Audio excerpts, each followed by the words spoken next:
किसने कहा था कि लोकगीत सुखद संदेश को ले जाने वाली एक कला है?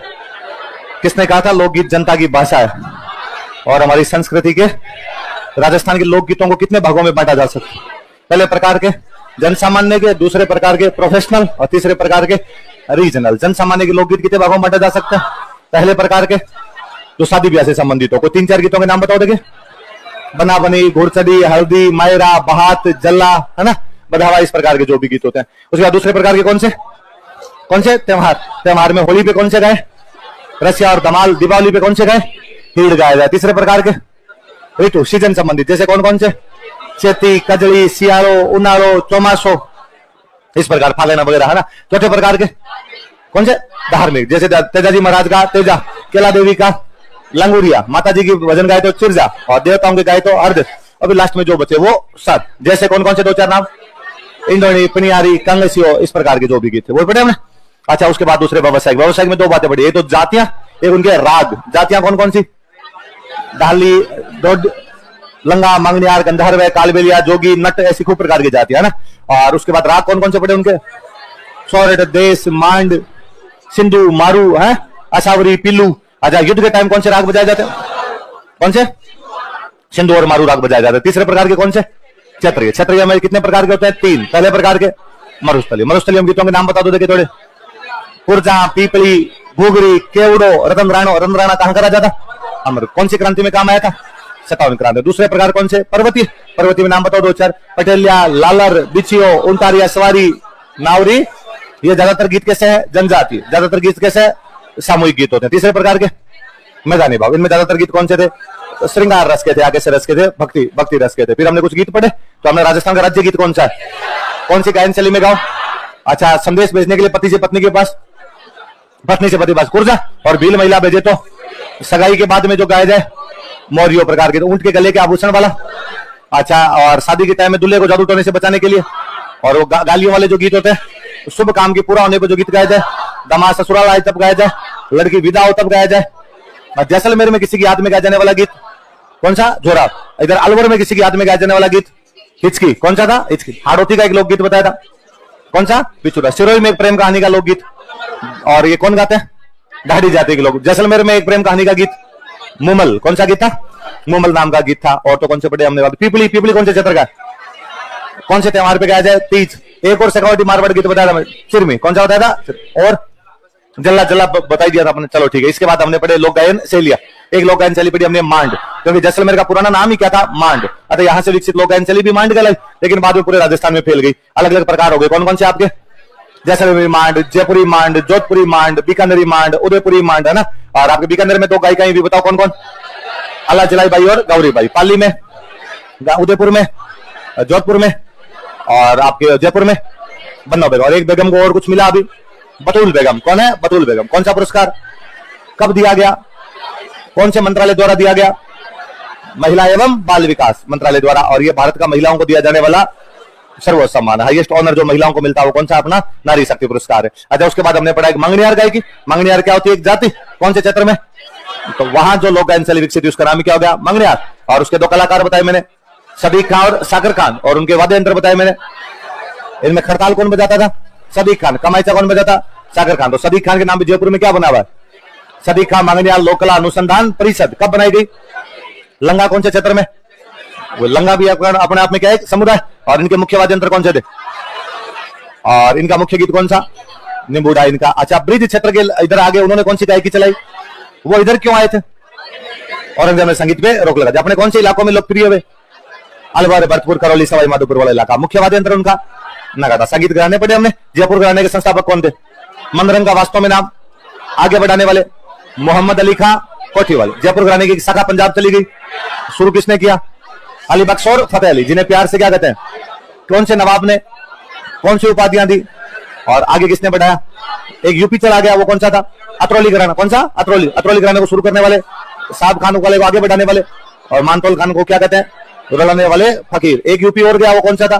किराना घराना। शुरू करने वाले बंदे अली खान, आगे बढ़ाने वाले भीमसेन जोशी, उस्ताद रजब अली, रोशन आरा बेगम और गंगूबाई हंगल। उसके बाद एक अपने अलवर का घराना कोई मेवात। शुरू करने वाले गगे नजीर खान, आगे बढ़ाने वाले पंडित जसराज। फिर एक अल्लाह दिया खान का घराना, किसने शुरू किया? आगे बढ़ाने वाले किशोरी अमोनकर। फिर एक बीनकार घराना, रजब अली का बीनकार, फिर एक डागर घराना, बहराम का डागर, ये दोनों किसके दरबार में थे? अच्छा, सेनिया घराना किसने शुरू किया? किसने? सूरज सेन। आगे किसने बढ़ाया? अमृत सेन। और उसके बाद में एक और पढ़ा था हमने, रंगीला घराना। शुरू करने वाले कौन थे? रमजान, जिनको और किस नाम से जानते हैं? मियां रंगीले। हमारे लोकगीतों में प्रकृति का क्या किया गया? पेड़ पौधों तथा पशु पक्षियों को क्या माना गया? हमारी सामाजिक मान्यता एक पीढ़ी से जाती है। हमारी आर्थिक और सामाजिक स्थितियों का, हमारे लोकगीत पति पत्नी के प्रेम पर, इसलिए उनके अंदर क्या नहीं है? और सामंती परिवेश होने का ज्यादातर गीत कौन से थे? और कोई बात पढ़ाई? इतनी बात है, इसी में 2-3 पॉइंट और लिखो। विशेषता कितनी लिख ली थी? 7 होगी, 1-2 और लिख लेते हैं। 8 होगी, जो भी होगी, 7, 8, 6, 5, 4, 2, जितने लिख ली उतने ठीक है।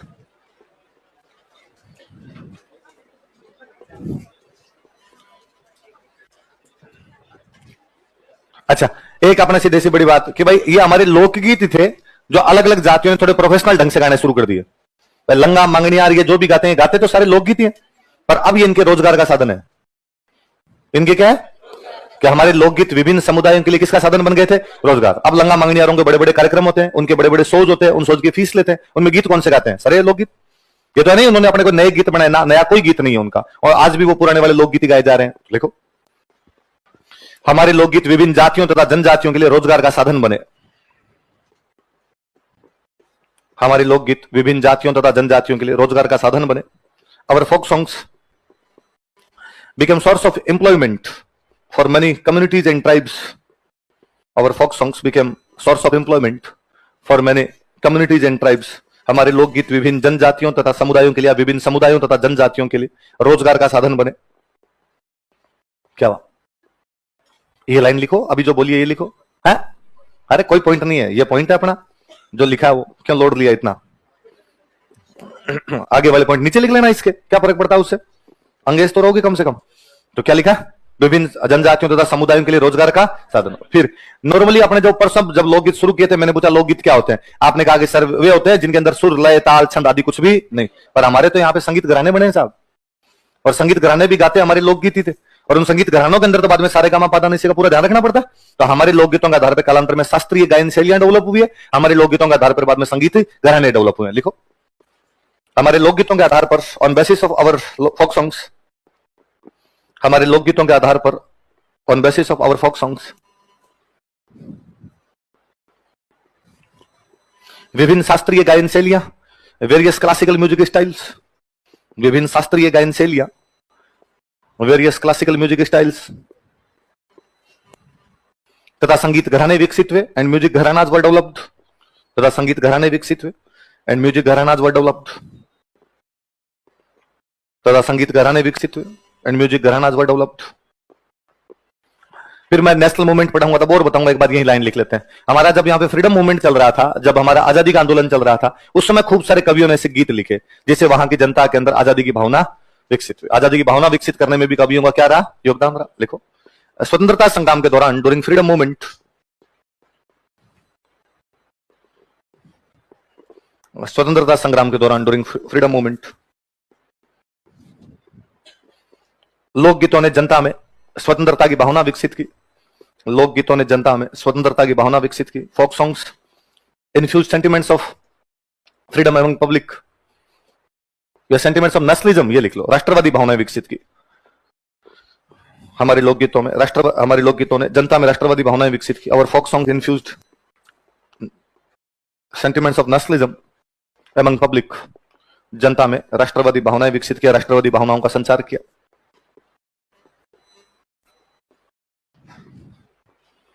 ठीक है, कितने हो गए पॉइंट? अब बात एक पेज तो भरी जाएगा, 100 शब्द तो लिख दोगे। ठीक है, 2-4 आप अपनी अपनी फर्जी बातें और लिख देना। लोकगीत वो होते हैं जो लोक गाता है, लोक नहीं गाता तो गीत कैसे बनते? गाएंगे तभी तो गीत बनेगा। मैं ये मजाक नहीं कर रहा, मैं आपको जो सेलेक्ट हुए ना उन लोगों की कॉपियां दिखा दूं, उनमें भी आंसर ऐसे मिल जाएंगे। होता है क्या कि बंदा जब वहां लिखने बैठता है, उसके जब नीचे जगह बच जाती है तो उसको लगता है कुछ ना कुछ तो लिख ही दूं, कुछ ना कुछ लिखूंगा तो आधा नंबर ही दे देगा लास्ट के अंदर। लिखने में क्या जाता है? तो फिर जो उसके दिमाग में था, जहां से जो दिमाग में आता है वो लिख लेता है बाद में उसके अंदर। अच्छा, बीच में मैंने 2 टॉपिक छुड़वाए थे, वो क्या छुड़वाए थे? वो लिख लेते हैं अभी, फिर अगला टॉपिक शुरू करेंगे। क्या कहते हैं बताओ? देख, एक तो लोक देवताओं और संतों का योगदान, एक मेले और त्योहारों का योगदान, है ना? पहले कौन सा है? संत। इधर देखो, एक बार बोर्ड पे देखो, आप बाद में अपने करेंगे।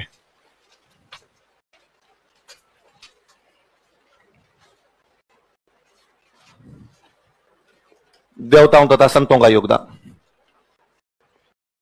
Contribution of deities and cents. मैं देखो इनको दो भागों में बांट देता हूं, देखना एक बार, अपने डिस्कस करेंगे, बाद में पढ़ेंगे, लिखेंगे बाद में इनको। मैं कहता हूं एक तो इनका डायरेक्ट कंट्रीब्यूशन था, प्रत्यक्ष, और दूसरा प्रकार का कौन सा हो जाए आपका? अच्छा, प्रत्यक्ष क्या था? प्रत्यक्ष अपने कहें तो मैं कहूं कि इन लोगों ने हमारे समाज में सामाजिक सुधार किए। कौन से सुधार किए? सामाजिक सुधार किए। आप पूछोगे सर कैसे सामाजिक सुधार क्या किए, तो अपने कह सकते हैं कि इन सब लोगों ने छुआछूत निवारण की बात की, है ना। किसी एक भी बंदे ने, देवता और जो भी, उन्होंने नहीं कहा कि भाई समाज में किसी भी प्रकार की ऊंच नीच करनी चाहिए। सबने कहा कि समाज में ऊंच नीच नहीं होनी चाहिए, सब लोग बराबर है, इसलिए छुआछूत या अस्पृश्यता नहीं होनी चाहिए, यही कहा सबने। सबने हिंदू मुस्लिम एकता की बात कही। अपने तो कहते हैं कि भाई पंचपीर, और पंचपीर का तो मतलब ही क्या हुआ, है ना। वे देवता जिनको हिंदू भी मानते हैं और कौन मानते हैं, मुस्लिम मानते हैं, तो हिंदू मुस्लिम एकता के हो गए वो अपने आपके अंदर सारे सारे। अच्छा, इन लोगों ने ज्यादातर ने महिलाओं के प्रति अच्छी बातें की, किसी ने महिलाओं के प्रति बुरी बातें नहीं की। और मीराबाई जैसे एग्जाम्पल तो हमें बताते हैं कि वो महिलाओं के लिए क्या, किसका दौर रहा है, सशक्तिकरण, तो सशक्तिकरण का दौर रहा है वो। अच्छा, इन ज्यादातर लोगों ने बाह्य आडंबरों का विरोध किया कि यार ये कर्मकांड फालतू के, इनको करने की कोई भी आवश्यकता नहीं, बाह्य आडंबरों का विरोध किया। जैसे मैं बताता हूं, जैसे मूर्ति पूजा, कि भाई एक टाइम में ये आ गया था कि बिना मूर्ति के तो आप भगवान को राजी कर ही नहीं सकते। इन्होंने बहुत सिंपल सी बात कहा, अरे नहीं, मूर्ति कहां हो सकता है, घर में बैठ के राम राम राम राम राम राम कर लो, लोगों के प्रति अच्छी नीयत रखो, पशुओं के प्रति अच्छी भावनाएं रखो, पड़ोसियों की सेवा करो, बूढ़े बुजुर्गों की सेवा करो, महिलाओं के प्रति अच्छे विचार रखो, ये अपने आप में भगवान को राजी करने का तरीका है। इसके लिए हमें मूर्तियों को पूजने की आवश्यकता, मूर्तियां लेके आओ, यज्ञ करो, पंडित जी के पास जाओ, चढ़ावा चढ़ाओ, रुपए चढ़ाओ, दक्षिणा दो, दान दो, तब जाके भगवान राजी हो। इनका ना, इनका और भगवान का आपस में कोई भी लेना देना नहीं, ये आडंबर है। ये क्या सारे सारे रिचुअल्स है, आडंबर है। इन आडंबरों को मानने की आवश्यकता, तो सबने किसका विरोध किया, किसका समर्थन किया, किसका समर्थन किया, किसका विरोध किया? ये जो ज्यादातर लोग थे, इन लोगों ने नशे का विरोध किया, नशा मुक्ति के अभियान चलाए इन लोगों ने। ज्यादातर लोगों ने लोगों को सिंपल बातें समझाई, नहीं भाई ये नशे पते नहीं करने चाहिए यार, और इनके अंदर कुछ भी रखा हुआ नहीं है, तो लोग देवता सारी इस प्रकार की बातें भी कर रहे थे। और ये तो हो गया इनके समझ में। आप प्रत्यक्ष वाले अगले पेज पे लिख लेंगे, अपने प्रत्यक्ष वाले में हो रहा था। एक तो ये हो गया नशा मुक्ति वाला, इसी में लिख दूं नीचे, तो जो सामाजिक सुधार टाइप की बातें हो गई। और इन लोगों ने क्या किया, और इन लोगों का एक सीधा सीधा योगदान जो अपने को दिखता है वो है पर्यावरण संरक्षण। आप सब देख लो, जीते जीते लोग हैं, सबने पर्यावरण के साथ जुड़ने की बात की है। जाम्बू जी महाराज करें खेजड़िया मत काटो, जसनाथ जी महाराज कहते हैं कि जाल के पेड़ मत काटो, तल्लीनाथ जी कहता है ओरण में कुछ नहीं काटने दूं। ओरण के देवता कौन है? तल्लीनाथ जी। और मैंने बताया था आपको, अपने जितने देवी देवताओं के मंदिर है उनके आसपास में जमीन छोड़ी हुई है, और उस जमीन से कोई भी पेड़ पौधे काट नहीं सकता। और हम कहते हैं ये देवताओं के क्या है, ओरण। इसे पर्यावरण बचा या कम हुआ? बचा। ये लोग कितने प्रैक्टिकल थे, ये समझते थे इस बात को, राजस्थान में पेड़ पौधे कम है, और यदि यहाँ पे पेड़ पौधे कटने लग गए तो अपने ग्लोबल वार्मिंग और बढ़ जाएगी। तो इनका नहीं भाई, इनको तो कम से कम बचाया जाना चाहिए। जीव संरक्षण किया इन्होंने, सबने जीव के प्रति, हर जीव के प्रति दया रखी जानी चाहिए। जाम्बू जी महाराज के ने ये जो जीवों को नहीं मारने के जो संदेश है, ये अपने आप में वाइल्ड लाइफ कंजर्वेशन कर रहे थे, तो जीव संरक्षण के उदाहरण है। ये लोग लड़े हैं देश के लिए, राष्ट्र व धर्म की रक्षा। कि आप ज्यादातर अपने लोक देवता देखो, ज्यादातर लोक देवता किसके लिए लड़ते हुए मारे गए? गायों के लिए। तो गाय उस समय धर्म से जुड़ी हुई थी आपके, तो गाय की रक्षा कर रहे हैं, इसका मतलब किसकी रक्षा कर रहे हैं? धर्म की। आप कहते हो गोगा जी ने महमूद गजनवी के खिलाफ लड़ाई की थी, क्या वो देश के लिए नहीं लड़ रहे हैं? आप जब ये कहते हो कि कल्ला जी राठौड़ अकबर के खिलाफ जयमल को कंधों पर बिठा के लड़ते हैं, हम उनको 4 हाथ का देवता कहते हैं, क्या वो मेवाड़ की रक्षा के लिए नहीं लड़ रहे हैं? तो इन लोगों ने किसकी रक्षा की? राष्ट्र की भी रक्षा की, किसकी रक्षा की? धर्म। और सबसे बड़ी बात, लोगों का नैतिकता बढ़ाई, लोगों में क्या बढ़ाया? नैतिकता। लोगों को आध्यात्मिकता की तरफ मोड़ा, स्पिरिचुअल बनाया लोगों को, लोगों का नैतिक उत्थान किया। और कैसा उत्थान किया? आध्यात्मिक, मोरल। नैतिक मतलब चोरियां मत करो, झूठ मत बोलो, शराब मत पियो, गंदे काम मत करो, गलत व्यवहार मत करो किसी के साथ में। ये अपने आप में क्या है? नैतिकता। इसकी अपेक्षा भगवान का ध्यान दो, वो सब देख रहा है, आप गलतियां करोगे आपको सजा मिलेगी। ये चीज किसकी तरफ लेके जाती है आपको? तो लोगों को आध्यात्मिकता की तरफ मोड़ा, लोगों को नैतिकता के स्तर को ऊपर उठाया, कम किया? ऊपर उठाया सब लोगों ने इस प्रकार की बात। अच्छा, इन लोगों ने सरल भक्ति पर बल दिया। एक तो भक्ति की नई विचारधारा लाए। भक्ति की कौन सी विचारधारा लाए? नई विचारधारा लेके निर्गुण। इससे पहले निर्गुण भक्ति वाला कंसेप्ट नहीं था, अपने आप में मूर्तियों वाला कंसेप्ट हुआ करता था। ये एक नई आइडियोलॉजी लेके आए कि आपको भक्ति करने के लिए मूर्ति पूजा करने की आवश्यकता नहीं, आप बिना मूर्तियों के भी क्या कर सकते हो? भगवान की पूजा। रामसनेही संप्रदाय, पूरा रामसनेही संप्रदाय निर्गुण भक्ति का पूरे राजस्थान के अंदर फैला। सरल भक्ति पर बल दिया। कैसी भक्ति पर बल दिया? सरल भक्ति, बहुत सिंपल तरीके से, कि आपको ज्यादा कोई कर्मकांड करने। ये दोनों एक बात जुड़ी हुई बात है कि जब आप बाह्य आडंबरों का विरोध करोगे, बाह्य आडंबर का मतलब दिखावा, सौफ, जैसे सौफ हटाओगे तो चीजें सरल हो जाएगी, कठिन हो जाएगी। तो सरल भक्ति पर बल दिया। ये तो इनका प्रत्यक्ष योगदान है। क्या क्या योगदान दिखाई दे रहा है समाज में? क्या क्या सुधार, जैसे क्या क्या सुधार किए? छुआछूत का विरोध किया, हिंदू मुस्लिम एकता का समर्थन किया, महिला सशक्तिकरण का समर्थन किया, बाह्य आडंबरों का विरोध किया, नशे का विरोध किया, नशा मुक्ति का समर्थन किया, एनवायरमेंट कंजर्वेशन किया इन लोगों ने, वाइल्ड लाइफ कंजर्वेशन किया इन लोगों ने, नेशन और रिलीजन के लिए लड़े ये लोग। आपका मोरल अपलिफ्टमेंट हुआ और स्पिरिचुअल अपलिफ्टमेंट हुआ। भक्ति की एक नई आइडियोलॉजी लेके, वो आइडियोलॉजी कौन सी थी? इससे पहले निर्गुण भक्ति वाला कंसेप्ट अपने पिंपा, धन्ना, राम सनेई, दादू दयाल जी, जसना जी, जाम्बो जी, सारे निर्गुण है। सारे के सारे जो संत थे वो कौन से थे? अपने निर्गुण भक्ति का संदेश देने वाले थे। और कौन सी भक्ति पर बल दिया? सरल भक्ति पर बल दिया। सत्संग लगाओ, गुरु जी का नाम लो, अपने तो भगवान का नाम लो, इसी में भगवान राजी है। इसके लिए ज्यादा आपको कोई तीर्थ यात्रा करने की, मंदिर जाने की, मस्जिद जाने की, मूर्तियां पूजने की, पंडित जी के पास जाने की, चढ़ावा चढ़ाने की, दक्षिणा देने की, इस प्रकार की कोई भी आवश्यकता नहीं। और ये तो हो गया इनके प्रत्यक्ष योगदान। अब मैं मान लो इनके लिख दूं अप्रत्यक्ष। क्या इनडायरेक्टली इनका क्या योगदान दिखाई देता है? अप्रत्यक्ष क्या योगदान? अप्रत्यक्ष योगदान सीधा सीधा दिखाई दे रहा है कि ये मर गए, है ना, ये अपने जीवन काल के अंदर ये काम करके गए जो हमने पहले लिखे, ये मर गए। इनके मरने के बाद में इनकी हर जगह पे मंदिर बने। क्या ये स्थापत्य कला को प्रोत्साहन नहीं है? मैं हमेशा हंसता हूं कि आज भी जयपुर के अंदर यदि कोई बंदा आ जाए और अपने कहे कि यार लो मेरे को जयपुर घुमा दो, मेरे को जयपुर दिखा दो, अपने उसको कहां घुमाने के लिए लेके जाएं? अपने यहां है स्थापत्य कला भाई। अपने उसको कहेंगे आमेर का किला देख ले, नारगढ़ देख ले, जयगढ़ देख ले, अल्बर्ट हॉल देख ले, बिरला मंदिर देख ले, मोती डूंगरी का मंदिर देख ले। ये सारे क्या है? बाटे ही तो है, बिल्डिंग ही तो दिखा रहे हैं। आप ये थोड़ी कह सकते हो कि चलो शाम को बीच पे चलेंगे, है ना, थोड़ा उधर बीच पे घूम के आएंगे। अपने ये तो है ही नहीं। अपने स्थापत्य कला थी तो मंदिर अपने आप में स्थापत्य कला का उदाहरण है। अपने हिस्ट्री पढ़ते टाइम यदि अपने कहते हैं कि जेम्स टोड कहता है कि आप विमल शाह वाला जो मंदिर है वो ताजमहल के बाद दूसरी सबसे सुंदर इमारत है, तो मंदिर ही तो है। दूसरी सबसे सुंदर इमारत बनी, वो क्या बनी? मंदिर। और ताजमहल भी तो अपने आप में मकबरा ही तो है। तो वो तो एक तो सीधा सीधा किसको प्रोत्साहन मिल रहा है? आपकी स्थापत्य कला प्रमोट हो रही है। हाँ,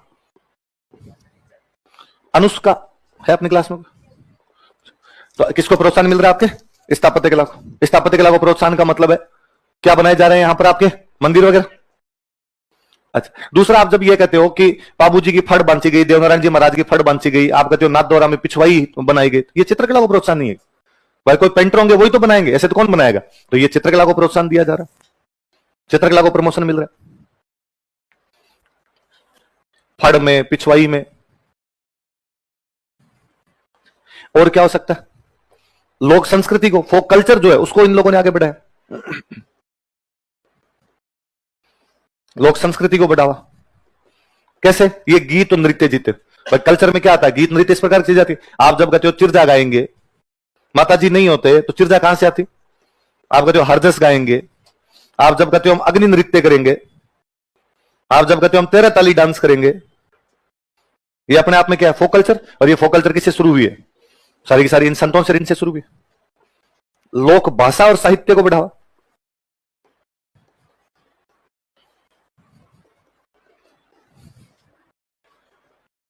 लोक भाषा एवं, जब आप कहते हो कि रामदेव जी महाराज ने 24 वाणियां लिखी, है ना, जब आप कहते हो कि माऊ जी ने अपने उपदेश वागड़ी भाषा में दिए, चरणदास जी, लालदास जी ने अपने उपदेश मेवाती भाषा में दिए, दादू दयाल जी ने अपने उपदेश ढूंढाड़ी भाषा के अंदर, सबने लोकल भाषा में दिए। और वो मैं हमेशा कहता हूं नेता और संत हमेशा उस भाषा में बोलता है जिसमें लोगों को समझ में आए, तभी लोग फॉलोवर बनेंगे। भाई मोदी जी पंजाब जाते हैं तो पंजाबी टाइप की सी बात करेंगे, उधर बड़े 2 टप्पे बोले लेकिन पंजाबी के अंदर बोलेंगे। मद्रास जाएंगे तो 2 शब्द सीख जाएंगे, तमिल के बोलेंगे, ताकि लोग कनेक्ट हो आपसे, लोग आपसे जुड़ पाए। ये संत की विशेषता होती है कि संत जिस क्षेत्र में काम करेगा वहां की भाषा बोलेगा, तब अपने साथ लोगों को जोड़ पाएगा। और निर्गुण भक्ति वाले सारों की किताबें, दादू दयाल जी की मैंने बताया था, निर्गुण भक्ति का मतलब मूर्ति पूजा नहीं करनी। और जो मूर्ति पूजा नहीं करते हो किसकी पूजा करते हैं? किताबों, नवलेश्वर, अनुभव वाणी, अलग स्तुति प्रकाश, है ना, वाणी, सिंबुदड़ा, कोडा, कितनी सारी किताबें लिखी। तो ये क्या हमारे साहित्य को प्रोत्साहन नहीं है? तो इन्होंने लोक भाषा को प्रोत्साहन दिया। किसको प्रोत्साहन दिया? साहित्य। इतने सारे जब देवी देवताओं के मंदिर बनेंगे तो मूर्तियां भी तो बनेगी, आपकी यही बनेगी मूर्तियां, बाहर से तो कहीं से आने से रही। ये मूर्ति कला को प्रोत्साहन है। स्कल्पचर जो थी राजस्थान की और मजबूत हुई इसके बहाने। अपने मेले, इन सारे अपने मेले है किसके? देवी देवताओं के। जो मेले त्योहार जो भी मनाते हैं वो किसके हैं? देवी देवताओं के त्योहार। तो मेले और त्योहार लगे जिससे लोगों के जीवन के अंदर उमंग आती। हर दिन अपने तो कहते हैं कि बाहर 7 है त्योहार 9 है, वार कम पड़ गया, अपने त्योहार क्या हो गए? ज्यादा हो गए। कि लोगों का जब इस पश्चिमी राजस्थान के अंदर इस बढ़ती धूप के अंदर भयंकर वाली गर्मी पड़े, उन दिनों के अंदर व्यक्ति के जीवन में कैसे उमंग लाई जाए, तो हमने तरीके बनाए। थोड़े थोड़े दिनों में कोई ना कोई त्योहार है, थोड़े थोड़े दिनों के अंदर कोई ना कोई मेला है इन देवी देवताओं के। उसके माध्यम से बंदे को थोड़ा ठीक फील होता रहता है, ठीक है जिंदगी चली रही है, ठीक ही कट रही है अपनी। तो ये कैसे योगदान हो गया इनका? अप्रत्यक्ष। अप्रत्यक्ष किस किस में हो गया? स्थापत्य कला, चित्रकला, लोक संस्कृति, भाषा, मूर्ति कला, मेले एवं। ये तो इनके मरने के बाद की बात है। और इनका प्रत्यक्ष योगदान क्या क्या है अपने जीवन के अंदर? तो प्रत्यक्ष योगदान है कि इन्होंने सामाजिक सुधार किए, पर्यावरण को बढ़ावा दिया, जीव संरक्षण को बढ़ावा दिया, राष्ट्र और धर्म की रक्षा की, नैतिक और आध्यात्मिक उत्थान किया, भक्ति की नई विचारधारा लाई। कौन सी और किस पे बल दिया? और लिख सकते हैं आप, एक और बता दूं मैं इसमें, रोगों से छुटकारा दिलाया। अपने सारे डॉक्टर साहब यही हुए भाई साहब उस समय। कोई चेचक रक्षक देवी है ना, कोई सांप से बचाने वाले देवता है, कोई ऊंटों को बचा रहे हैं, कोई घोड़ों को बचा रहे हैं, कोई नीम के पत्ते चढ़ाए जाते हैं, तो सबके सब अपने डॉक्टर है। कोई पशु चिकित्सक है, फीस ज्यादा है पर है तो सही। 7 वालों को भोजन करवाना महंगा पड़ जाता है थोड़ा। तो ये तो इनके हो गए प्रत्यक्ष, वो कौन से हो गए अप्रत्यक्ष। तो लिख लो कैसे, या पूरी पूरी लाइनें लिखूं, समझ जाओगे? फिर आपने लिखा ही होगा थोड़ा बहुत। एक बार ये उतारो, फिर मैं आप वाले पूछता हूं आपने क्या लिखे। ऐसा कैसे उतारो? हाँ ये लिखे थे, हाँ तो कोई बात नहीं, तो इसमें तो कोई बुरी बात नहीं। यदि ये लिखे तो बहुत अच्छी बात है, इसका मतलब आपको ये तो आ रहे थे भाई। ये जरूरी थोड़ी है कि मैं लिखूं, उसके अलावा ही लिख के लाओ। यदि अलावा होंगे तो फिर तो मैं ही लिख दूंगा। पर इस बहाने कम से कम दिमाग चला आपका। एक आधा पॉइंट ज्यादा लिख लिया तो अच्छी बात है, कम भी लिख लिया तो भी कोई बात नहीं। लो मैं इंग्लिश में बोल देता हूं, लिखो डायरेक्ट। प्रत्यक्ष को लिख लो अपने, डायरेक्ट कंट्रीब्यूशन। पहले को सामाजिक सुधार, सोशल रिफॉर्म्स, छुआछूत निवारण, removal of untouchability, removal of untouchability, Hindu Muslim एकता, हिंदू मुस्लिम यूनिटी, हिंदू मुस्लिम एकता को लिख लो, Hindu Muslim unity, women empowerment. इनमें एग्जांपल देना आप ना, सारे लिखो तब आंसर। एग्जांपल मेरे साथ साथ में पढ़ा है, मैंने लिखे नहीं यहां पे। विमेन एम्पावरमेंट लिखो तो आप मीराबाई लिख दो वहां पे नाम।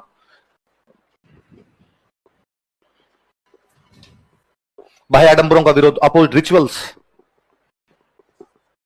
या एक्सटर्नल रिचुअल्स लिखो बोले। बाह्य आडंबर कि बाहर से जो चीजें थोप दी गई, एक्सटर्नल जो चीजें जुड़ गई, अपोज्ड रिचुअल्स। नशा मुक्ति को अंग्रेजी में क्या कहोगे? Toxic, prohibition of toxic elements लिख लो भाई। आप जानो ना, आपका काम जाने, यात्री अपने जोखिम पर यात्रा करे। प्रोहिबिशन ऑफ टॉक्सिक एलिमेंट्स, नशे के जो तत्व है उनका विरोध किया इन्होंने, उनको छुड़वाया लोगों से। पर्यावरण संरक्षण, ये तो समझ जाओगे आप। एनवायरमेंट कंजर्वेशन, जीव संरक्षण, wildlife conservation, environment conservation, wildlife conservation, राष्ट्र व धर्म की रक्षा, protection of religion and nation, nation and religion. अरे बाद में कर लेना, व्हाट्सएप पे पेमेंट करना पड़ेगा। अभी किसका है? 8? अच्छा, ऑनलाइन शॉपिंग करता हूं, क्या मंगवा रहे ऐसा? आप पता नहीं कैसे कर लेते हो ऑनलाइन शॉपिंग। मेरा तो जीव ही नहीं भरे, जब तो चीज देखो नहीं, मुझे क्या पता कैसे भेज देगा।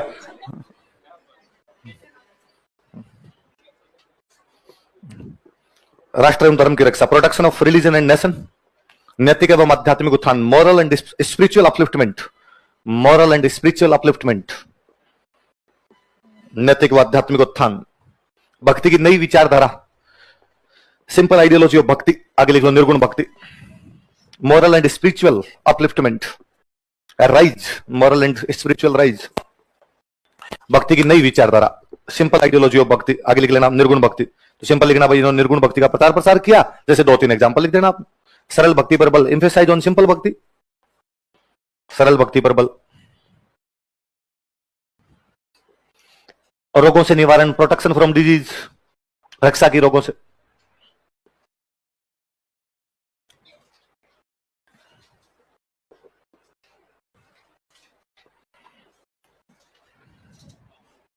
आगे बढ़ो।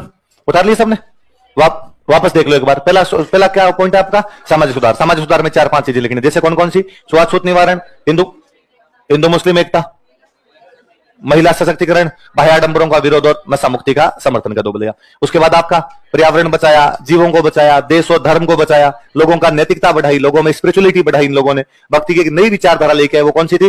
निर्गुण भक्ति। इससे पहले निर्गुण भक्ति कंसेप्ट ही नहीं था आपने। और एक सरल भक्ति लेके आए जिसके अंदर किसी भी प्रकार के बाह्य आडंबर नहीं थे, जिसको कोई भी कर सकता, जिसमें भक्त और भगवान के बीच में बिचौलिया नहीं है। भक्त और भगवान के बीच किसी भी मध्यस्थ की आवश्यकता, डायरेक्ट कॉन्टेक्ट है आपका भगवान से। और सबसे बड़ी बात, और रोगों से क्या दिलाया इन्होंने? छुटकारा दिलाया। कर लिया? इसके बाद लो अगले पेज पे आ जाओ, लिखो अप्रत्यक्ष, स्थापत्य कला को प्रोत्साहन, promotion of architecture, promotion of architecture,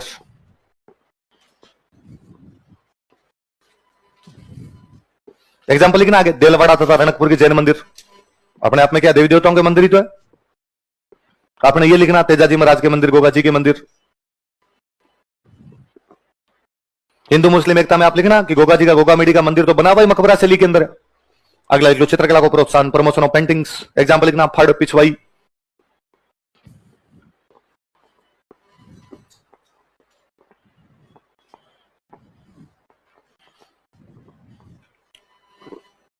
लोक संस्कृति को बढ़ावा, promotion of folk culture.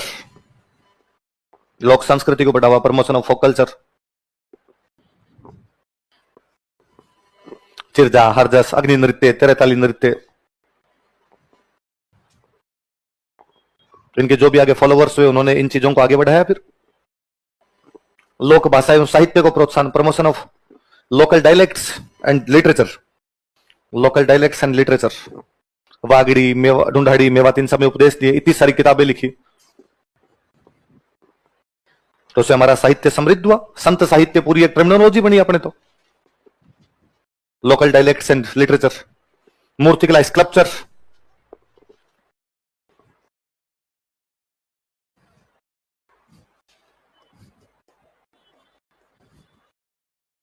Sculpture, मूर्तिकला को प्रोत्साहन,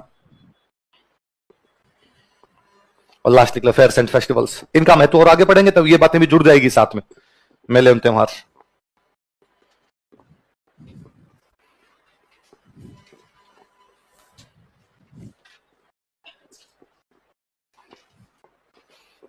चलूं आगे, तो दोनों अलग अलग करके लिख लोगे, पहले प्रत्यक्ष लिख लेना और बाद में कौन से अप्रत्यक्ष, ताकि थोड़ा दिमाग में याद करने में भी आसानी रहती है कि पहले कौन से। कितने पॉइंट हो गए सारे आपने मिला के? 8 ऊपर वाले और 6 ये कितने हो गए? 100 शब्दों में तो ही जाएगा। एक आधा भूल भी जाओगे, ऊपर नीचे हो जाएगा तो भी पार पड़ जाएगी, कोई नहीं। एक आधा आपके पास जो एक्स्ट्रा अपना जोड़ लेना, भले जगह बचे तो। आगे चलो, आगे कौन सा दूसरा? मेले एवं त्योहारों का योगदान, वो भी देखो, इधर देखो आप, मैं लिखवा दूं फिर आप बता देना आपके पास कोई अच्छा पॉइंट हो तो। सबसे बड़ी बात तो वो जो अभी आपने कर रहे थे कि मेले एवं त्योहार जीवन के अंदर हैप्पीनेस लाते हैं, समरसता। क्या लेके आते हैं? त्योहार, थोड़े थोड़े दिनों में कोई ना कोई त्योहार आता है तो जीवन में खुशियां रहती। आपने नॉर्मली वैसे देखो कितना मानते हैं कि किसी की डेथ हो गई घर में, त्योहार आते बाद में कहते हैं शोक खत्म, है ना। मान लो ये त्योहार आए नहीं तो वो शोक तो चलता ही रहे।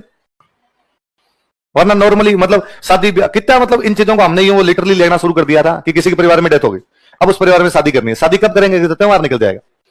त्योहार निकल गया इसका मतलब दुख खत्म हो गया, क्या आगे जीवन के अंदर खुशियां। वैसे अब उसको भूलो, अब से अपने नया काम शुरू करो। तो जीवन के अंदर क्या लेके आते हैं? समरसता लेके आते हैं। वरना मान लो 12 महीनों में 12 त्योहार होते तो शादी ब्याह होने बंद हो जाते हैं अपने। तो हर चीज के अंदर अपने तो इन चीजों को लेके आते हैं कहीं ना कहीं। और बड़ी बात, शब्द है मेला। मेले का मतलब ही क्या? लोगों का आपस के अंदर मिलना। जब लोग बाग मिलेंगे आपस के अंदर तो दूरियां बढ़ेगी या उनमें नजदीकियां आएगी? ये सामाजिक सौहार्द बढ़ाता है। क्या बढ़ाता है आपका? सोशल हार्मनी जो है उसके अंदर बढ़ोतरी होती थी, कहीं ना कहीं सामाजिक सौहार्द बढ़ता था। ये जो मेले थे ये अपने लिए बाजार थे। पहले सारा सामान ही मेलों से खरीद के लाते। आप दादाजी की पीढ़ी वाले कोई लोग, ज्यादातर तो पापा जी वाली पीढ़ी के अंदर ही मिल जाएंगे, उसके अंदर ही पूछ लेना कि पहले सामान कहां से लाते थे? मेले से। आसपास में कोई मेला लगता है, 1.5-2 महीने में एक मेला लग जाता, वहां से अगले 1.5-2 महीने का सामान लेके आते। दुकानें थी नहीं, सस्ता नहीं, दुकानें नहीं थी। दुकानें कहां से आती? बंजारे आते थे बेचने के लिए पहले, तो बंजारे आते बेचने के लिए, तब गांव के अंदर वो सामान बेच के जाया करते थे। बाद में बीच के अंदर आपको जरूरत पड़ेगी तो कहां से लाओगे? तो लोग यूं याद रखते, फलाना मेला लगेगा उस मेले से अपन लेके आ जाएंगे। तो हर चीज मिला करती थी मेलों के अंदर। तो मेले बाजार का काम करते थे। किसका काम करते? हाट बाजार लगते थे इन मेलों के अंदर। अच्छा, जब बाजार लगेगा, यहां पर बाजार लगेगा तो मान लो मैं एक गांव के अंदर रहता हूं, तो मैं लकड़ियों का काम करता हूं, मतलब मैं गेट बनाता हूं अच्छे से। अब मैं गेट बेचूंगा तो मार्केट कहां पे लगेगा? मेले में। तो उन मेलों के अंदर मेरे गेट बेचने के लिए जाता। फिर वहां पे इतने लोग आएंगे, अलग अलग प्रकार के लोग आएंगे, अलग अलग गांव से लोग आएंगे, तो एग्जीबिशन है। मैं कहता हूं आज तो एग्जीबिशन के लिए लोगों को बुलाना पड़ता है। जैसे प्रदर्शनी लगी है देखने के लिए, आओ देखने, तब आवश्यकता ही नहीं थी। आप यदि ढंग का काम करते हो तो मेले में ले जाकर रख दो, लोग ले जाएंगे। बोलियां लगा करती थी उन मेलों के अंदर। आपकी हस्तकला को बढ़ावा मिलता है। किसको बढ़ावा मिला? आप लोहे का अच्छा काम करते हैं, आप लकड़ी का अच्छा काम करते हैं, तो यहां पे ले जाके आप बेचिए अपना काम। लोग मेला देखने के लिए आएंगे, तब आपके लेके चले जाएंगे इन चीजों को। अच्छा, पशु मेले लगते, पशुओं की खरीद बिक्री। आपको अच्छा पशु चाहिए, अब आजकल पशु मेले कम हो गए, आजकल बड़ी दिक्कत आती कि ऊंट गांव में देखते हैं कि अच्छी गाय चाहिए, तो फिर एक दूसरे को इधर उधर कह के रखते हैं अच्छी गाय बताना, अच्छी गाय बताना। फिर कोई कहता है फलाना जी की गाय बिकने वाली है, वो थोड़ी ठीक खड़ी है। फिर वहां देखने जाते हैं, देख के कहते हैं कि ना, पसंद नहीं है, इसके तो सींग छोटे हैं। एक ऑप्शन था आपके पास में, वो देख के उसके सींग छोटे थे, आपने कहना घर के बाहर खड़ी भली नहीं लगेगी थी, अच्छी नहीं लगेगी ये तो, या उसके दूध कम हो गया, चार बातें और निकलती है, वरना मेला है, पशु मेला है, उसके अंदर 100 गायें खड़ी है। आपके पास ऑप्शन ज्यादा है या कम है? ज्यादा ऑप्शन। अलग अलग क्षेत्र की गायें खड़ी है आपके सामने, अलग अलग क्षेत्र के पशु खड़े हैं आपके सामने, खूब सारे ऑप्शन खुले हुए, आपको जो गाय पसंद करनी है, जो पशु पसंद करना है वो लीजिए। तो पशु मेले थे, वो बहुत अच्छा काम करते हैं अपने लिए यहाँ पे। अब चीजें थोड़ी कम हो गई, वरना किसी टाइम में ये जो मेले थे ये अपने मनोरंजन का केंद्र थे भाई। जितने भी गेम वगैरह हुआ करते थे ये सारे होते ही कहां पे थे? मेलो। ये जो थिएटर आर्टिस्ट जितने भी है, नाट्य मंडली टाइप के जो भी हुआ करते, ये सारे मेलों के अंदर आया करते, उनके अंदर वो दिखाया करते। और अब तो बहुत सुलभ हो गई चीजें। मैं एक दिन पहले ही बता रहा था कि 2005 के बाद में पैरामीटर बहुत जल्दी शिफ्ट हुआ है, चीजें इतनी तेजी से बदल गई जिसकी हद नहीं। वरना 2005 से पहले तक की तो मुझे ही याद आती है कि हमारे वहां हम पढ़ा करते थे, वहां पास में हमारे दूर एक रामदेव जी का मेला लगता, 15-16 किलोमीटर दूर मेला लगता होगा वो। और मैं 8वीं क्लास के अंदर था, हॉस्टल में रहा करते, 8वीं से वो हॉस्टल शुरू होता था, मैं 8वीं का एकमात्र सबसे छोटा ही था, बाकी 9th और 10th वाले थे। और उस दिन रात को प्रोग्राम बनाया कि इस मेले के अंदर चलेंगे, गदर मूवी लगेगी, वो देख के आएंगे, टीवी पे लगेगी, वीसीआर हुआ करते, वीसीआर पे लगेगी। तो चले कैसे? वहां पे डायरेक्ट कोई बस ही नहीं जाती, हम 16 किलोमीटर पैदल चले गए, रात को रवाना हुए। और मेले में पैदल जाना बहुत सिंपल सा होता है, पर हमारा मेला कोई उद्देश्य नहीं था, हमारा एकमात्र उद्देश्य था गदर देख के आएंगे। 5-5 रुपए की, पता नहीं 3-3 रुपए कैसे कोई टिकटें हुआ करती, नीचे बिठाया करते, बड़ा सा टेंट लगा, वीसीआर लगा, देखो गदर, सनी देओल लाइट में बुखारता है अपने शाम को वापस।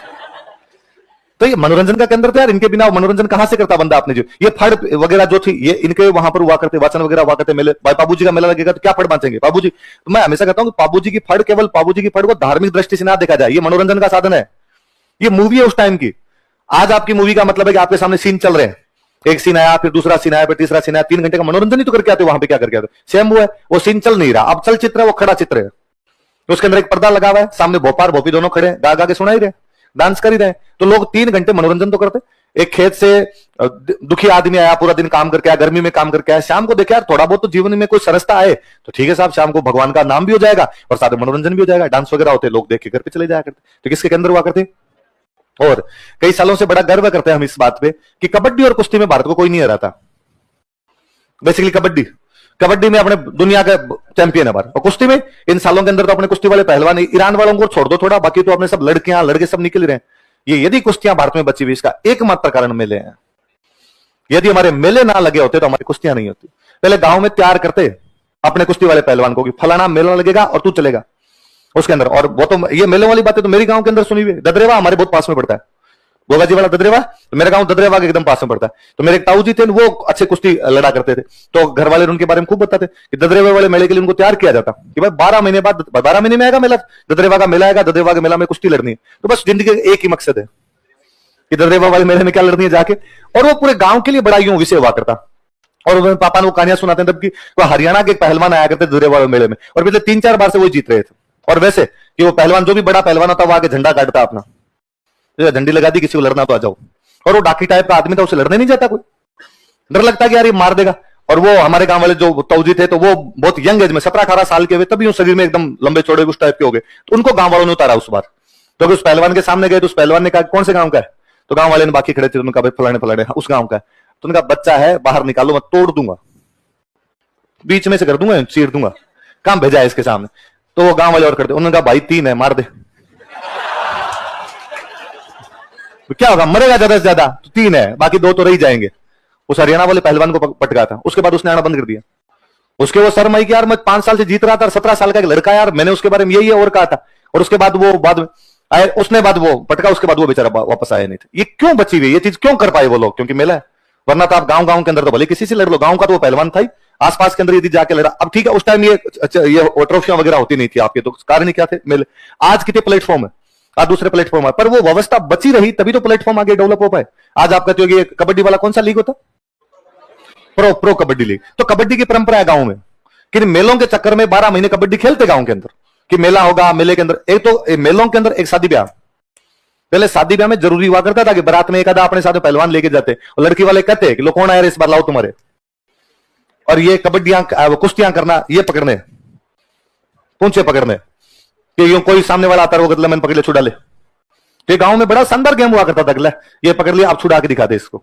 और कई तो बहुत पतले पतले मरे मरे आदमी होते, और उनकी पकड़ी होंगी, पकड़ी आप छुड़ा, और हिल नहीं पाया आदमी, छुड़ाना छोड़ो, पकड़ा हाथ है, पैर नहीं हिले, भगवान जाने कैसे क्या पकड़ लेते हैं। तो ये नसीब दबी है उस आदमी की। तो खेलकूद प्रतियोगिताएं, इनको बढ़ावा मिला भाई, गेम्स कंपटीशन इनके अंदर ही बढ़े, हमारे मेलों के अंदर। जनजातियां जितनी है वो मेलों में शादी ब्याह करती है। जनजातियों के तो मेले का मतलब ही था शादी ब्याह, कि अपने तो गरासियों के मेले पड़ेंगे आगे, गरासियों के मेले के अंदर तो लोग जाते हैं और उनमें सीधा था कि जिसको जो पसंद आ गया, जो पसंद आ गया उसको लेके भाग जाओ।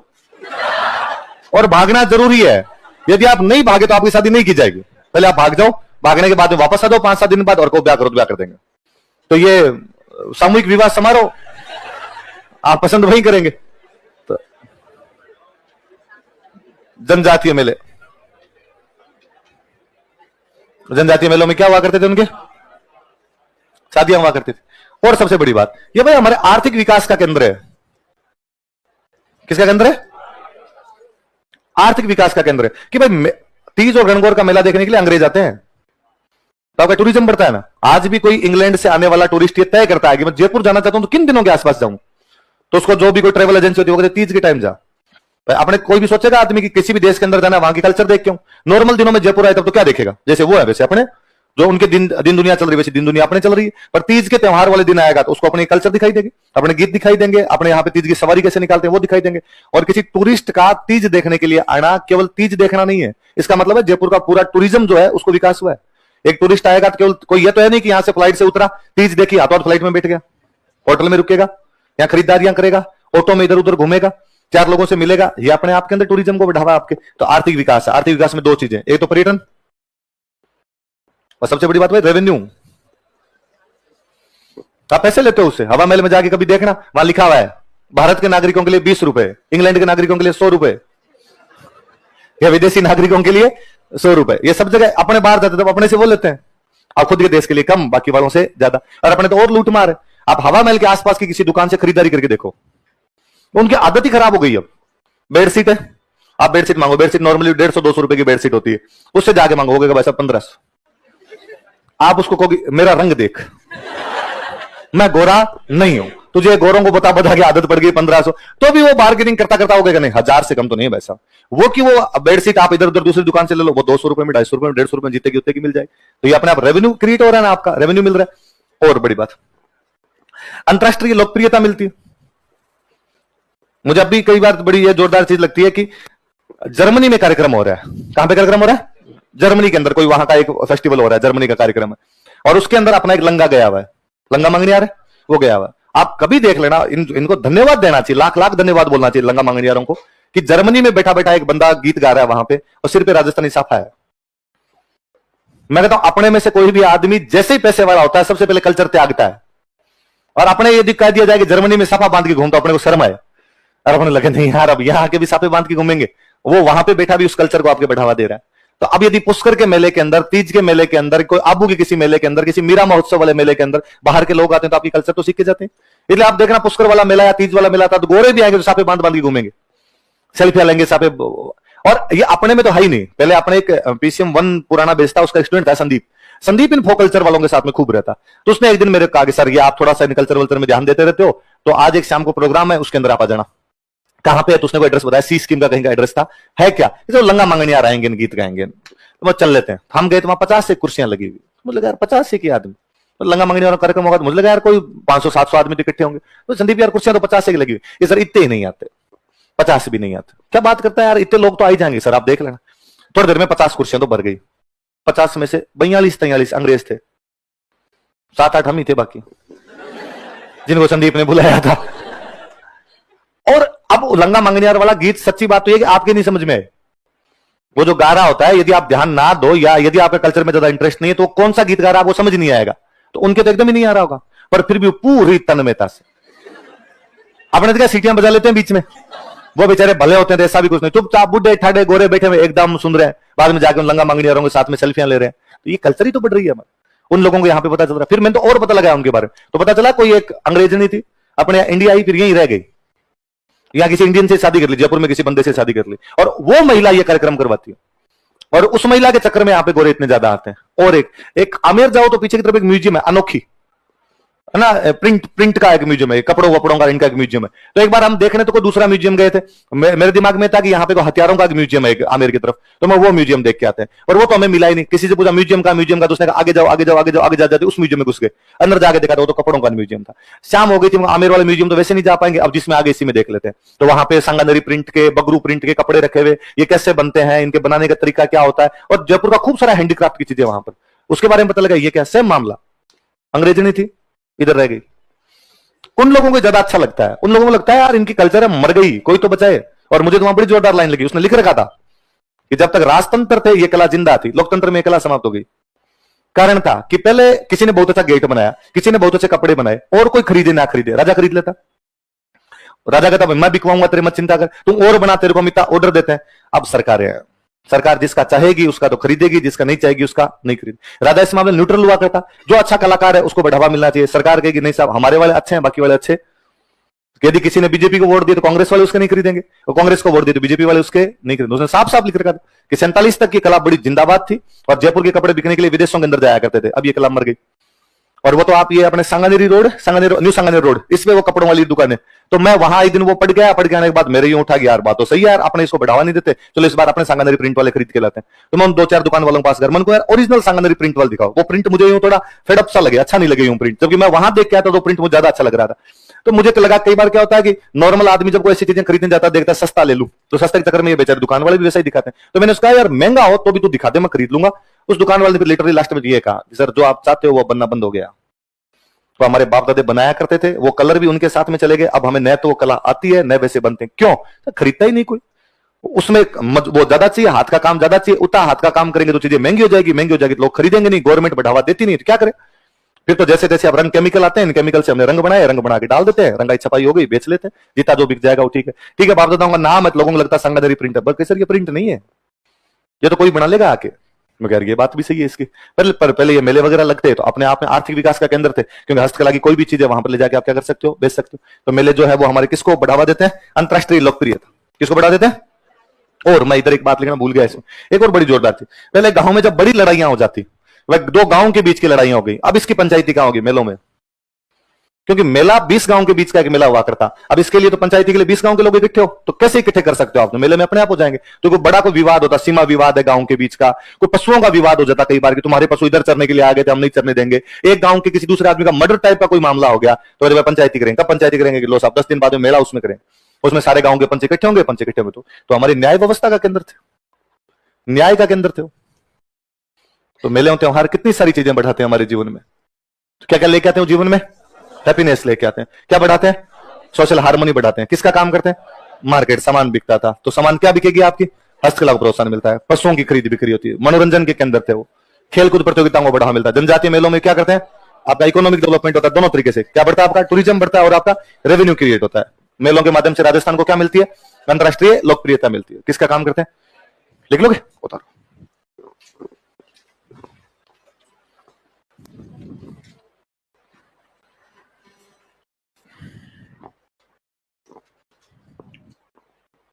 बोलूं मैं? समरसता को हैप्पीनेस ही लिख लो, खुशियां। इजीनेस होता है वैसे तो जीवन में, थोड़ा इजीनेस आ जाए, समरस हो जाए जीवन थोड़ा। सामाजिक सौहार्द, सोशल हार्मनी, सोशल हार्मनी।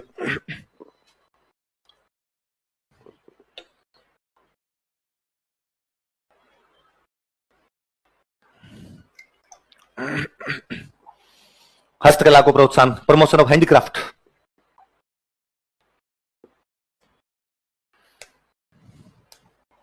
पशु मेले, कैटल फेयर, एग्जाम्पल लिखना पशु मेलों बाद मेरे लिखवाए में 2-3। तिलवाड़ा पशु मेला है ना, ये अपने गोमती सागर पशु मेला, चंद्रभागा पशु मेला, मनोरंजन का केंद्र।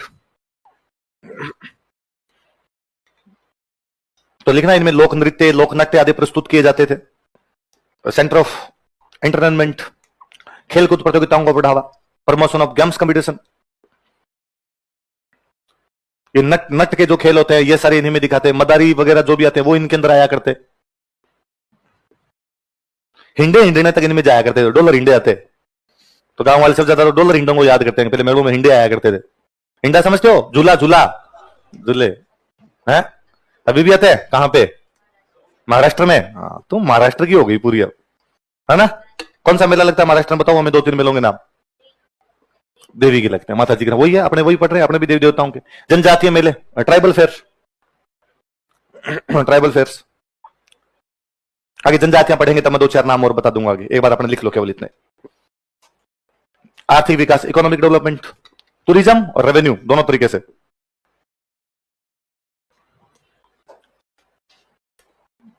अंतरराष्ट्रीय लोकप्रियता, पॉपुलैरिटी ऑन इंटरनेशनल लेवल। न्याय के अंदर centre of justice, centre of panchayat.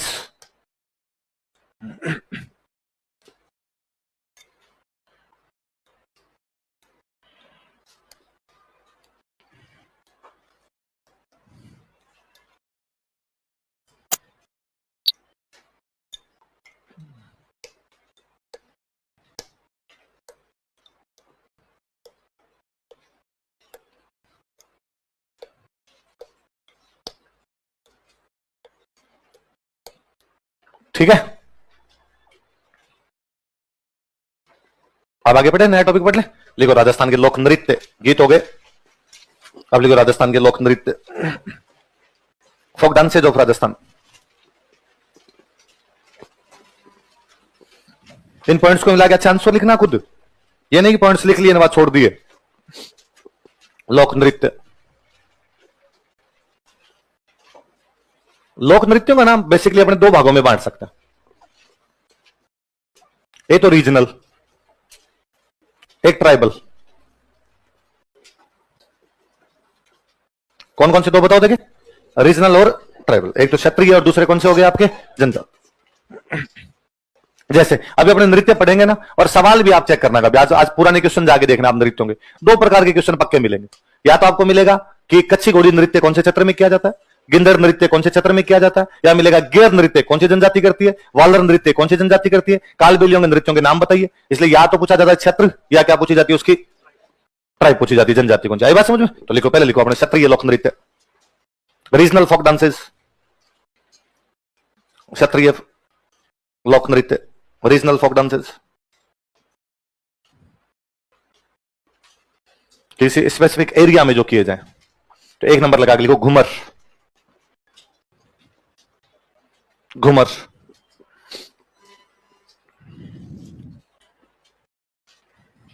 जैसे हमने पढ़ा कि केसरिया बालम हमारा क्या राज्य गीत, वैसे घूमर हमारा राज्य नृत्य। लिख लो, राज्य नृत्य, राजस्थान का राज्य नृत्य, state dance of Rajasthan, Rajasthan का राज्य नृत्य, state dance of Rajasthan, Rajasthan का राज्य नृत्य। फिर अपना सबसे अच्छा डांस यही है, नृत्यों का सिरमौर, द सुप्रीम डांस, नृत्यों का सिरमौर, नृत्यों का सिरमौर।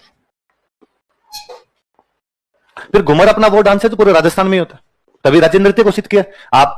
और पूरे राजस्थान में होता है, हर कोई मांगलिक अवसर पे किया जा सकता है, कि जैसे शादी ब्याह है तो घूमर है उसके अंदर, एनुअल फंक्शन का प्रोग्राम है स्कूल में तो घूमर कर लो, तीज गणगौर के त्यौहार मनाते हो उनके अंदर घूमर कर लिया जाए।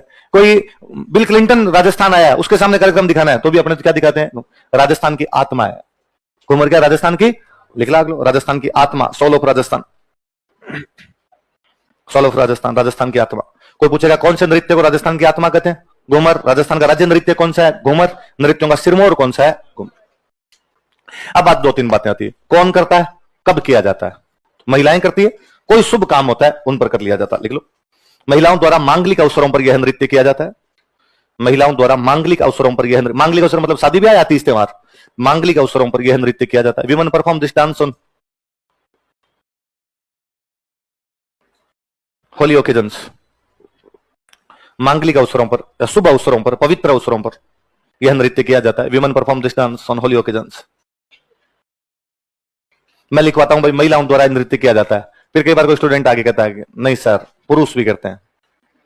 नहीं, पुरुष नहीं करते, महिलाएं करती है। मैंने पढ़ा है सर, तो जहां पढ़ा है वहां गलत पढ़ा है सर, राजस्थान बोर्ड की बुक में पढ़ा है तो वो भी गलत है। तो सर राजस्थान बोर्ड की बुक में क्यों लिखा है गलत है तो, और उसको मानेगी ना आरपीसी तो सही नहीं मानती। किसने कहा कि आरपीसी उसको सही मानेगी, जो सही है उसी को सही मानेगी, उसमें गलत लिख दिया होगा, फिर फाइनल लास्ट में तो सर उसमें क्यों लिखा फिर कि पुरुष भी करते हैं। और 7वीं क्लास की बुक में लिखा हुआ है कि नृत्य पुरुष तथा महिलाओं दोनों द्वारा किया जाता है। तो मैं यार बुक लिखने वाले ने कभी नोटिस किया होगा कि 8 बजे के बाद कई बार पुरुष कर लेते हैं, है ना। 8 बजे के बाद की जाने वाली किसी भी गतिविधि को स्वीकार नहीं किया जाना चाहिए। नॉर्मली ये जो डांस है किसके द्वारा किया जाता है, महिलाओं के द्वारा किया। ज्योग्राफी पढ़ी आपने? ज्योग्राफी शुरू ही नहीं हुई, फिजिकल हुई थी ना? फिजिकल तो हो गई। हाँ, तो फिर ये मना क्यों कर रहे हो? तो बेसिक क्या वही होती है ज्योग्राफी, उसके बाद तो कुछ होता ही नहीं। उसके बाद तो ये है फलाना पहाड़ है इस जगह पे, फलानी नदी है इस जगह पे। ज्योग्राफी जिसको कहते हैं उतनी है जितनी आपने पढ़ ली।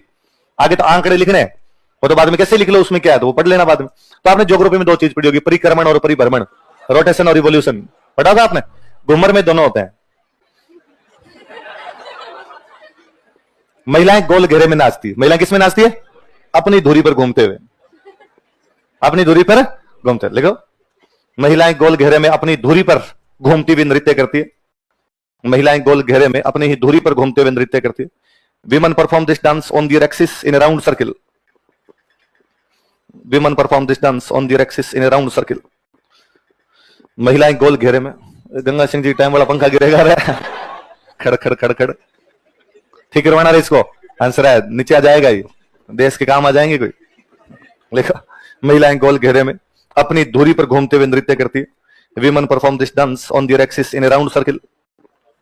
इन अ राउंड सर्किल, गोल घेरे में अपनी धुरी पर घूमती हुई नृत्य करती है। Perform this dance on their axis in a round circle. हाथ हिलते हैं, इसमें हाथों का लचकदार संचालन होता है। There is flexible movements of hands in it. इसमें हाथों का लचकदार संचालन होता है। There is flexible movements of hands in it. इसमें हाथों का लचकदार संचालन होता है। और केवल हाथ हिलते हैं तभी घूमर है, शरीर के बाकी अंग हिलने लग जाए फिर तो आइटम डांस है, फिर तो महिला नोरा फतेही हो जाए। बाद में घूमर कैसे बचे? तो केवल हाथ। और वो फिर मुझे लगता है कि गांव की महिलाओं को केवल घूमर ही आता है, इसके अलावा उनको और कोई डांस आता भी नहीं। तो फिर वो गांव में पहले फिक्स गीत होया करता, पुदीना एक गीत गाते, लुल जाई रे झुक जाई रे हरिया, तो लुल जाई रे तो एक बार इधर लुल गई, हाथों को एक बार इधर कर लिया, एक बार इधर कर लिया, इसके अलावा और कोई डांस है। अब आजकल वो गाने चेंज हो गए, आजकल वो गाने गाते नहीं, बीच में कई दिन फिल्मी गाने हैं, सात समंदर पार में तेरे पीछे पीछे आगे टाइप के, तो भी उनमें वही गाते। फिर आजकल वो सपना चौधरी वाले आ रहे हैं, मिन्ना बितर बन जाएगी तेरी सॉलिड बॉडी। तो डांस वही है, एक बार इधर झुकना है एक बार इधर। इसके अलावा महिलाओं को डांस का नया तरीका कोई भी नहीं है। 7 चरण होते हैं इसमें, सॉरी 8 चरण होते हैं, उन चरणों को बोलते हैं सवाई। क्या बोलते हैं?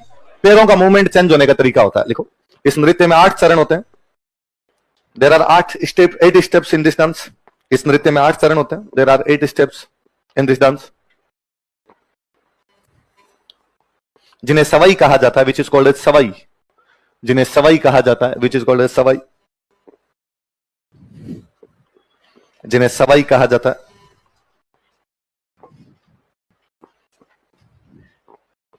क्या कहता था? राजा महाराजाओं के टाइम का डांस था, रजवाड़ी लोक नृत्य है। लिखो, ये एक रजवाड़ी लोक नृत्य है। It's a royal folk dance. ये एक रजवाड़ी लोक नृत्य है। It's a royal folk dance. और इसीलिए इतना धीमा हुआ कि राजाओं के सामने कूद नहीं सकते आप। सीनियर बंदा बैठा तो उसके सामने आपको ढंग से करना पड़ेगा, ये नहीं जी मैं वैसे कूद लिए, तो वो धीमे धीमे धीमे धीमे वैसा डांस हुआ। वाद्य यंत्र लिखो, कौन कौन से वाद्य यंत्र यूज में लिए जाते हैं? ढोल, नगाड़ा, सहनाई।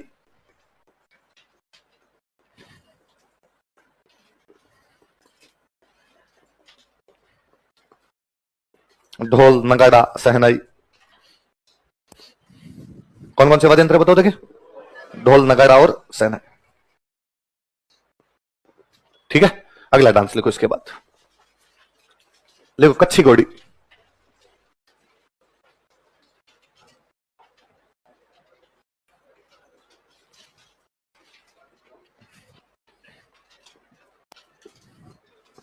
कच्छी घोड़ी शेखावाटी क्षेत्र में पुरुषों द्वारा यह नृत्य किया जाता है।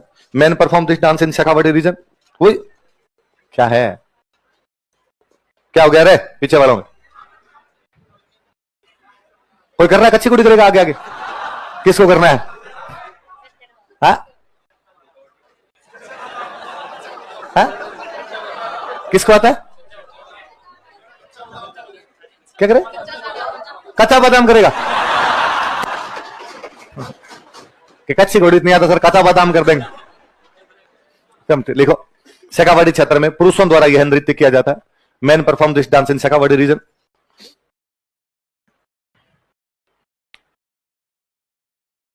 वो ना लकड़ी की घोड़ी बांधते हैं, घोड़ी बनी होती है, वो पैरों के बीच में बांध लेते हैं। आपको लगता है ऐसे जैसे कि आप घोड़ी के ऊपर बैठा हुआ, बना दूल्हा बन के बैठता है एकदम, पर वो वास्तव में वो लकड़ी की बनी घोड़ी बंधी भी होती है, उस घोड़ी पर वो नाचता रहता है, फिर दोनों नीचे टिके हुए रहते हैं उसके। लिखो, इसमें पुरुष लकड़ी की घोड़ी बांधकर नाचते हैं। Main tie wooden horse and perform dance. इसमें पुरुष लकड़ी की बनी घोड़ी बांधकर नाचते हैं। Main tie wooden horse and perform dance. पुरुष लकड़ी की बनी घोड़ी बांधकर नाचते हैं, लकड़ी की घोड़ी बांधकर नाचते हैं। Would tie wooden horse and perform dance. अरे नहीं गिरेगा, इतनी क्या चिंता करनी। ये ठीक है, सरकारी कार्यालयों में जाओ तब उनमें वो होते हैं जिनमें मतलब यहां से लेके यहां तक तो डंडा है ना, वो पुराने वाले। और अब वो नीचे घड़ घड़ घड़ घड़, ये मतलब चलता है तब स्पीड पकड़ तभी देखने वाला होता है उसको। अब गिरा अपने नहीं गिरेंगे तो जल्दी, और ज्यादा डर लग रहा है तो बंद कर दे एक पंखा। चलो और सुनो, इसमें होता क्या, 4 आदमी इधर खड़े रहते हैं, 2 लाइनें बनाते हैं, 2 लाइनें, इनमें 4-4 आदमी खड़े रहेंगे। डांस करते टाइम ये बंदा यहां जाएगा, ये यहां जाएगा, अपनी लोकेशन चेंज करेंगे, है ना। तो जब भाई लोकेशन चेंज करते हैं तो ये जो सीन बनेगा ये आपको ऐसे लगेगा जैसे कोई फूल खिल रहा है। थोड़ी देर में वापस अपनी लोकेशन पे जाएंगे, फूल मुरझा गया, वापस फूल खिलाओ, फूल मुरझाओ। तो क्वेश्चन है कि कौन से डांस को करते समय फूल के खिलने तथा मुरझाने का आभास होता है, तो कौन सा डांस है। कितने पुरुष, 4-4 पुरुष कितने पंक्तियों में खड़े होके लिखो। इसमें 4-4 पुरुष 2 पंक्तियों में खड़े होकर नृत्य करते हैं।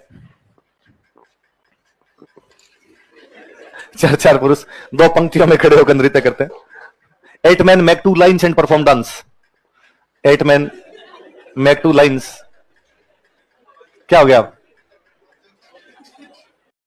वाह जाएगा रे सच में ही, सही करवा देना इसको। देख कैसे झूल रहा है, हाँ क्या 8 बजे इसके ये घुमर करेगा आप। चलो ठीक, क्या लिखा है, 8 men make 2 lines and perform dance। इसमें 4-4 पुरुष 2 पंक्तियों में खड़े होकर नृत्य करते हैं। अगली लाइन में लिखना, 4-4 पुरुष 2 पंक्तियों में खड़े होकर नृत्य करते हैं। 8 men make 2 lines and perform dance। क्या 8 पुरुष 2 लाइनें बनाकर नृत्य करते हैं, कुछ लिख लो ऐसा। नृत्य करते समय फूल के खिलने तथा मुरझाने का आभास होता है। नृत्य करते समय फूल के खिलने तथा मुरझाने का आभास होता है। It seems like blossoming while dancing. It seems like blossoming while dancing. नृत्य करते समय फूल के खिलने तथा मुरझाने का आभास होता है। It seems like blossoming while dancing. नृत्य करते समय फूल के खिलने तथा मुरझाने का आभास होता है। कुल मिला के अपने इतना याद रखना कि शेखावाटी में पुरुषों का डांस कौन सा है, कच्ची घोड़ी। या कोई फूल के खिलने और मुरझाने का डांस होने वाला कौन सा डांस है, भाई आपने सचित्र वर्णन कोई नहीं करवाए। और उसमें भी ये केवल अपने पढ़ते हैं कि भाई 4-4 पुरुष 2 पंक्तियों में खड़े होकर नृत्य करते हैं, बाकी मेरा देखा हुआ ऐसा कुछ ही नहीं करते, सिंगल आदमी नाचता है ना। तो अब ये प्रोफेशनल डांस है। कैसा डांस है, लिखो एक लाइन फिर मैं बताता हूं। अब यह एक व्यावसायिक लोक नृत्य है। Now it is a professional folk dance. अब यह एक व्यावसायिक लोक नृत्य है। Now it is a professional folk dance.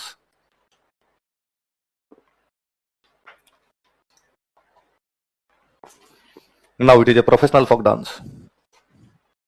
Jawahar Kala Kendra में ऐसे कार्यक्रम होते रहते हैं ना, आप भी जाया करो कभी, महीने में एक आधी बार तो जवाहर कला केंद्र जाके आया करो। इसमें इस प्रकार के कार्यक्रम होते हैं। हम पहले लालकोटी कोचिंग थी, दिलीप सर हमें पढ़ाते, तब सर ये हमें खूब इस बार इंफेसाइज करते कि जवाहर कला केंद्र तो जाना ही है। तो हमारा वो रूटीन ही था कि सप्ताह में एक बार तो जवाहर कला केंद्र जाएंगे, और कुछ नहीं होगा तो फ्राइडे थिएटर हुआ करता था। फ्राइडे को थिएटर होता है वहां पे, तो थिएटर देखने चले जाएंगे, या कोई एग्जीबिशन लगी होगी वो चले जाएंगे, या ये मेले वाला कुछ चलता रहेगा तब चले जाएंगे। एक तो मुझे दिसंबर के आसपास में भारत के जितने नृत्य उन सबका वो कार्यक्रम होता है, तो उसमें पूरी स्प्रिंग बोर्ड जाती, तो हम हुआ करते थे। तब स्प्रिंग बोर्ड में होते सारे ले दे के हम 200 थे, 200-250 थे, तो फिर हम दिखा करते थे। सर भी आ जाते, एक बार सर आ गए थे मुझे याद है वहां। तो वो उस कार्यक्रम में एक बार हम आगे से निकलो जवाहर कला केंद्र के वहां लगा हुआ कि भाई आज यहाँ पे लोक नृत्यों का मंचन किया जा रहा है। तो मेरे रूममेट दोनों थे, तो उनका यार चल लेते हैं, अब दिन के अंदर ही हो रहा है यहाँ पे, तो चलो। तो हम अंदर गए, तभी कच्ची घोड़ी होने वाला था। एंकर ने घोषणा की कि अभी आपके सामने प्रस्तुत किया जाएगा कच्ची घोड़ी नृत्य। अब जैसे आते हमारे दिमाग में तो आत्मा तरंगे आई कि 4-4 पुरुष 2 पंक्तियों में खड़े होकर नृत्य करेंगे, फूल खिलेगा और फूल मुरझाएगा, है ना, घोड़ी बांध के आएंगे। यार एक आदमी आया, घोड़ी बांधा, वो है एकदम घोड़ी बांधा हुआ है, दूल्हा बना हुआ है, तलवार हाथ में ली हुई है, उसी प्रकार से डांस कर रहा है। पर जो सिंगल बंदा नाच रहा है, फूल किधर है। फिर थोड़ी देर में एक लड़की है नाचने के लिए, अच्छा ये है वो वैसे खिलेगा और मुरझाएगा नहीं, कोई यही करेगी डांस। अब भाई हमने कई देर तक यूं फ्रस्ट्रेट हुए बैठे बैठे कि यार ये तो वो है ही नहीं, कच्ची घोड़ी, ये बोल रहा है कच्ची घोड़ी, तो कच्ची घोड़ी तो होता ही नहीं है ये। तो फिर फाइनली 5-7 मिनट में जैसे डांस खत्म हुआ, हम दोनों वो पीछे गए, स्टेज के पीछे गए। वो जो भैया डांस कर रहे थे उनको पकड़ा, वो भैया जो डांस आपने किया कौन सा था, तो उन्होंने दिख नहीं रही, घोड़ी बांध रखी, कच्ची घोड़ी डांस है। तो भैया इसमें तो 4-4 पुरुष 2 पंक्तियों में खड़े होकर नाचते हैं ना। उसने किसने कहा तुम्हें, हम पढ़ते हैं आरएस की तैयारी करते हैं, हमारी बुक में ऐसा लिखा हुआ है। झूठ है तुम्हारी बुक, फाड़ देना जाएगी। झूठ कैसे भैया, इसमें तो फूल खिलता और मुरझाता है, खिला ही नहीं, मुरझाया नहीं। फिर वो क्रॉस कैसे होगा, ऐसे जाओगे, हाथों से समझाया और उसको, उसने ऐसा कुछ नहीं होता है। और तुम्हें ज्यादा पंचायती आती है, मैं डांस करता हूं तुम करते हो, करते तो भैया आप तो एक ही नाचता है। फिर धीरे धीरे बातें समझ में कि प्रोफेशनल है। 8 आदमी एक जगह डांस करने जाएंगे, अगला रुपए देता 2000 रुपए, कितना देता 2000। वो कहेगा भाई कच्ची घोड़ी डांस करो और मेरे से कितने रुपए ले लो, 2000। 8 आदमियों ने डांस किया तो रुपए कितने मिले, उसे लगता है 8 आदमी 8 जगह जाए, 500 लाएंगे। एक के लिए को 200 देने से एक करेगा तो कहेगा एक का तो भाड़ा तो दो यार, 500 रुपए तो दो, तो 500 लाएंगे तो 4000 लाए, तो अपने को फायदा है। क्यों अपने बाकियों में बांटे, और कौन जानता है कि फूल खिलेगा मुरझाएगा। फिर उनके भी महिला नहीं नाचती इसके अंदर, पर उनके धीरे धीरे समझ में ये बात कि आजकल पुरुष को नाचते हुए कौन देखना पसंद करेगा। तो यदि किसी को कच्ची घोड़ी देखना है वो तो पुरुष देख ले, फूल खिलता और मुरझाना, उधर महिला नाच रही उसको देख लिया जाए। तो अब तो पूरी तरीके से कैसा डांस हो गया ये, प्रोफेशनल। अगला लिखो इसके बाद, किधर गया रे, चला भाई इसको।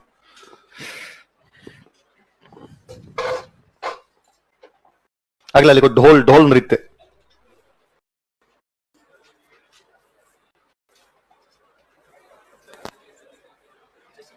आज में चला लेगा तू, हाँ? अनुजाया नहीं, तू कभी सीखेगा नहीं जिंदगी में। कौन सा, इधर से हैंग तो नहीं हुआ यार, इनमें से कोई है सही है, हाँ? आजा तू, आजा आगे, जिसको आता वो आई जाए। बैठे बैठे पंचायती करते हो, तुम ही कच्ची घोड़ी हो सारे। लिखो ढोल। अगला डांस लिखो ढोल। जालोर वाले इलाके में 3-4 समुदाय है जिनके पुरुषों द्वारा ही डांस किया जाता है, ढोली, माली, सरगड़ा और भील। लिखो जालोर क्षेत्र में, इन जालोर रीजन,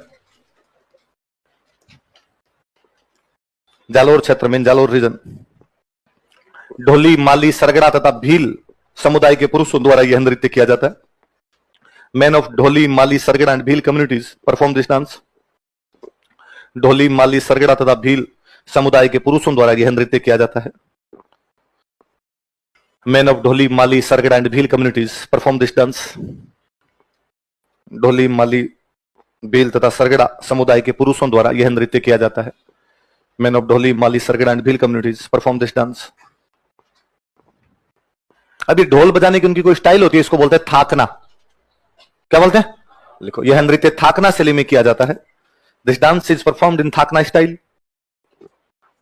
यह नृत्य थाकना शैली में किया जाता है। This dance is performed in Thakna style. यह नृत्य थाकना शैली में किया जाता है। This dance is performed in Thakna style. अपने राजस्थान में एक मुख्यमंत्री बने जयनारायण व्यास। कौन बने, तो जयनारायण व्यास ने इस नृत्य को प्रोत्साहन दिलवाया था, उन्होंने इसके कलाकारों को आगे बढ़ाया था। लिखो, राजस्थान के भूतपूर्व मुख्यमंत्री जयनारायण व्यास ने, Jainarayan Vyas former CM of Rajasthan, Rajasthan के भूतपूर्व मुख्यमंत्री जयनारायण व्यास ने, Jainarayan Vyas former CM of Rajasthan, Rajasthan के भूतपूर्व मुख्यमंत्री जयनारायण व्यास ने इस नृत्य के कलाकारों को प्रोत्साहन दिया था। प्रमोटेड या encouraged artist of this dance, इस नृत्य के कलाकारों को प्रोत्साहन दिया था। प्रमोटेड या encouraged artist of this dance, इस नृत्य के कलाकारों को प्रोत्साहन दिया था। कौन से नृत्य के कलाकारों को, ढोल। तो व्यास जी खुद बहुत से डांसर थे, और व्यास जी मुख्यमंत्री बनने के बाद भी डांस किया करते थे। मतलब सीएम थे उदयपुर के अंदर, उदयपुर के महाराणा ने कार्यक्रम करवाया था, उसमें डांसर की आवश्यकता थी, व्यास जी डांस करके 25,000 रुपए जीत के लाए। तो व्यास जी डांस, खुद डांसर थे तो कला को जानते भी थे, तो उन्होंने बढ़ावा भी दिया इसको। अगला डांस लिखो, अग्नि नृत्य। फायर डांस से अग्नि नृत्य लिखो बोले, अग्नि डांस लिखो या फायर डांस लिख लो, दोनों लिख लेना बोले।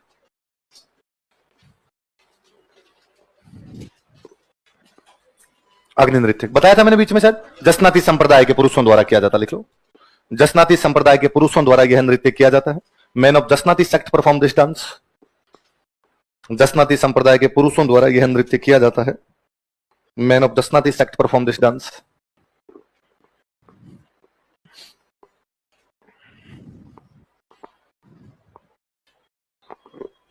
मुख्य केंद्र कतरिया sir.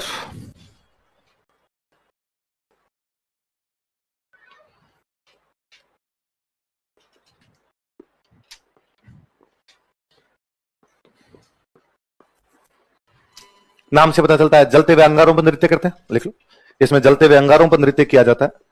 Dance is performed on burning embers. इसमें जलते हुए अंगारों पर नृत्य किया जाता है। Dance is performed on burning embers, जलते हुए अंगारों पर नृत्य किया जाता है।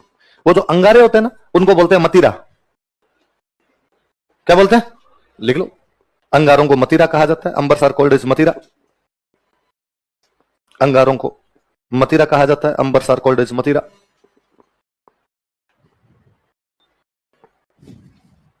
अच्छा, करते क्या है, मैं दिखाऊंगा एक दिन ये डांस, वो एक पड़ा है पीपीटी वगैरह बनाई हुई उसकी, तो दिखाऊंगा मैं। तो ये डांस जब करते हैं तो उसके अंदर खेत में अपने जितने काम करते हैं उतने, वास्तव में जो अग्नि डांस यदि कोई देखे तो जैसे खेत में कटाई करते हैं फसलों की, बुआई करते हैं, तो किसान खेत में जिस प्रकार से काम करता है उनकी एक्टिंग उन अंगारों पे की जाती है। वो बैठेंगे कभी तो ऐसा लगेगा जैसे वो फसल की कटाई कर रहे हैं, खड़े होकर यूं चलेंगे जैसे फसलों की बुआई कर रहे हैं। उन अंगारों को हाथ में लेंगे, उछालेंगे, तो अंगारों को मुंह में भर लेगा, मुंह में भर के वापस निकाल। नहीं जलते चमत्कार को नमस्कार है, क्या कारण है भगवान जाने, लेकिन वो नहीं तो जलते हैं, मुंह में भरते हैं, मुंह से वापस आग निकालते हैं, वापस फेंकते हैं उन अंगारों को। तो कृषि क्रियाएं संपन्न करते हैं। क्या करते हैं, देखो, नृत्य के दौरान ड्यूरिंग डांस कृषि क्रियाएं संपन्न की जाती है। एग्रीकल्चर प्रोसेस इज डन या इज कंडक्टेड, कृषि क्रियाएं संपन्न की जाती है। Agriculture process, agriculture activities are conducted, कृषि क्रियाएं संपन्न की जाती है। वो जब डांस करते हैं तो फतेह फतेह बोलते रहते हैं, लिखो, नृत्य करते समय फतेह फतेह बोलते रहते हैं। दे यूज टू कॉल फतेह फतेह, दे यूज टू कॉल फतेह फतेह वाइल डांसिंग। नृत्य करते समय फतेह फतेह बोलते रहते हैं। दे यूज टू कॉल फतेह फतेह वाइल डांसिंग। फिर बीकानेर में एक महाराजा हुए थे, गंगा सिंह, पढ़ा था हमने, तो गंगा सिंह जी ने इस नृत्य के कलाकारों को बाद में आगे बढ़ाया। वो जब लंदन वगैरह जाते इनको साथ लेके जाते, भाई बाहर लोगों को भी पता चले यार ऐसा डांस करते हो तुम लोग। लिखो, बीकानेर महाराजा गंगा सिंह ने, बीकानेर महाराजा गंगा सिंह, बीकानेर महाराजा गंगा सिंह ने इस नृत्य के कलाकारों को प्रोत्साहन दिया था। Encouraged artist of this dance, इस नृत्य के कलाकारों को प्रोत्साहन दिया था। मैंने शायद यह भी बताया था कि जसनाथ जी महाराज ने जाड़ के पेड़ को महत्व दिया, इसलिए बीकानेर के सिक्कों पे जाड़ का पेड़ बनाते थे, बताया था। तो फिर जसनाथी संप्रदाय के साथ लगाव था ही थोड़ा। बीकानेर महाराजा गंगा सिंह ने इस नृत्य के कलाकारों को प्रोत्साहन दिया था। Bikaner Maharaja Ganga Singh, encouraged artist of this dance. अगला लिखो, गुड़ला, गुड़ला नृत्य, गुड़ला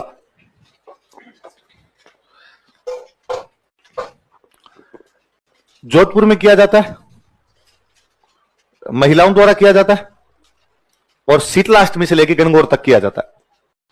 कब से कब तक बताओ, देखिए, शीतलाष्टमी से गणगौर। शीतलाष्टमी कब आती है बताओ, चैत्र कृष्ण अष्टमी। गणगौर कब आएगी, चैत्र शुक्ल तृतीया। कितने दिन हो गए,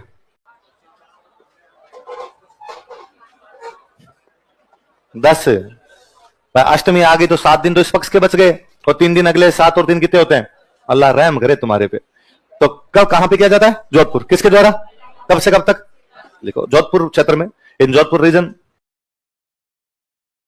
जोधपुर क्षेत्र में, जोधपुर रीजन, महिलाओं द्वारा शीतला अष्टमी से लेकर गणगौर तक यह नृत्य किया जाता है। Women perform this dance from Shitala Ashtami to Gangaur. महिलाओं द्वारा शीतला अष्टमी से लेकर गणगौर तक यह नृत्य किया जाता है। Women perform this dance from Shitala Ashtami to Gangaur. महिलाओं द्वारा शीतला अष्टमी से गणगौर तक यह नृत्य किया जाता है। Women perform this dance from Shitala Ashtami to Gangaur. Jodhpur के पास में गांव पड़ता है कोसाना। कौन सा गांव पड़ता है, पिपाड़, पिपाड़ के आसपास में गांव पड़ता है कोसाना। गणगौर का टाइम था, लड़कियां गणगौर पूजने के लिए कुएं पे गई हुई थी। अजमेर का एक सूबेदार वहां से निकल रहा था, गुड़ले खान। कौन निकल रहा था, वो उन लड़कियों को उठा के ले जाता है। उन दिनों जोधपुर में एक राजा हुआ करता, सातल। जो राजा कौन है, जोधा का बेटा। जोधा पढ़ा था हमने, तो जोधा का बेटा है, उसका नाम क्या है, सातल। कहां का राजा है, जोधपुर का। और लड़कियां उठा के कौन ले जाता है, जनता की रक्षा करने की जिम्मेदारी किसकी, राजा की। तो जनता भाग के राजा सातल के पास आई कि भाई राजा सातल, गुड़ले खान हमारी लड़कियों को उठा के ले गया। तो राजा सातल पीछा करता है, गुड़ले खान को एक जगह पकड़ता है, मतलब पीछा करके उसको रोक लेता है। वहां पे युद्ध होता है उनके बीच में, गुड़ले खान को मार देता है वो, और लड़कियों को छुड़वा के लाता है। लेकिन सातल उस युद्ध में खुद भी इतना घायल होता है कि अगले दिन सातल मर जाता है। तो वास्तव में ये जो नृत्य ये सातल की याद में करते हैं। किसकी याद में करते हैं, नाम गुड़ले। क्या हुआ, लुगाइयों की तरह नहीं हंसते रहे, खड़े होके हंसते, क्या बात हुई, हाँ मोबाइल चालू हो गया, कोई बात, इस बात भी तुम हंस लेते हो, ठीक हो रहे टापरों के से, करो 2-4 मोबाइल और चालू करो, हंसेंगे। मोबाइल चालू हो गया, हम हंस लिए, ठीक, तो गुड़ले खान वो जो बंदा था उसको मारा सातल ने उस युद्ध में, तो उसको मारा तो कहते हैं उसके सिर में छेद ही छेद निकाल दिए थे, इतने तीर मारे गए उसके छेद ही छेद हो गए, उसका गला काट के लाए थे। और बाद में वो लड़कियां जिनको उठा के लेके गया था वो बेचारे गुस्से में थी कि यार हमें उठा के लेके चला गया था, तो राजा सातल ने उन लड़कियों का किसी खेलो तुम इस सिर से, वो लड़कियां उसके सिर से खेलती है बाद में। तो वास्तव में आज भी लड़कियां सिर पे एक मटका रखती है और उस मटके में छेद निकालती है, मटके को अपनी लोकल भाषा में बोलते हैं गड़ा, क्या बोलते हैं, तो गड़ा गुड़ले का प्रतीक है। किसका प्रतीक है, गुड़ले का। गुड़ला कौन था, वो अजमेर का सूबेदार जो उन लड़कियों को उठा के ले गया। वास्तव में किसकी याद में किया जाता है, राजा, राजा किसकी याद में, सातल। देखो यह नृत्य जोधपुर के राजा सातल की याद में किया जाता है, यह नृत्य जोधपुर के राजा सातल की याद में किया जाता है। This dance is performed in memory of king Satal of Jodhpur. यह नृत्य जोधपुर के राजा सातल की याद में किया जाता है। This dance is performed in memory of king Satal of Jodhpur. यह नृत्य जोधपुर के राजा सातल की याद में किया जाता है। This dance is performed in memory of king Satal of Jodhpur. इसमें महिलाएं सिर पर छिद्रित मटका रखकर नाचती है, इसमें महिलाएं सिर पर छिद्रित मटका रखकर नाचती है। Women keep a sport on their head and perform dance. Women keep a sport on their head and perform dance. इसमें महिलाएं सिर पर छिद्रित मटका रखकर नाचती है, महिलाएं सिर पर छिद्रित मटका रखकर नाचती है। Women keep a sport on their head and perform dance. नीचे लिखो छिद्रित मटका गुड़ले खान का प्रतीक है। Pear sport is symbol of गुड़ले Khan.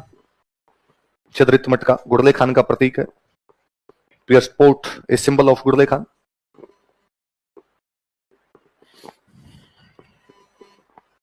छिद्रित मटका वो किसका प्रतीक माना जाता है, गुड़ले खान का प्रतीक माना जाता है। याद रह जाएगी बात। कौन से क्षेत्र में किया जाता है, जोधपुर। किसके द्वारा किया जाता है, महिलाओं। कब से कब के बीच, शीतलाष्टमी से। कौन से राजा की याद में, महिलाएं सिर पे क्या रख के नाचती है, और छिद्रित मटका जो होता है किसका प्रतीक होता है। ठीक, आगे लिखो। इसके बाद लिखो तेरह ताली।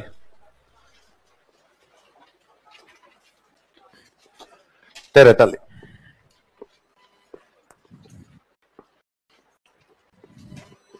बताइए थोड़ी बात है।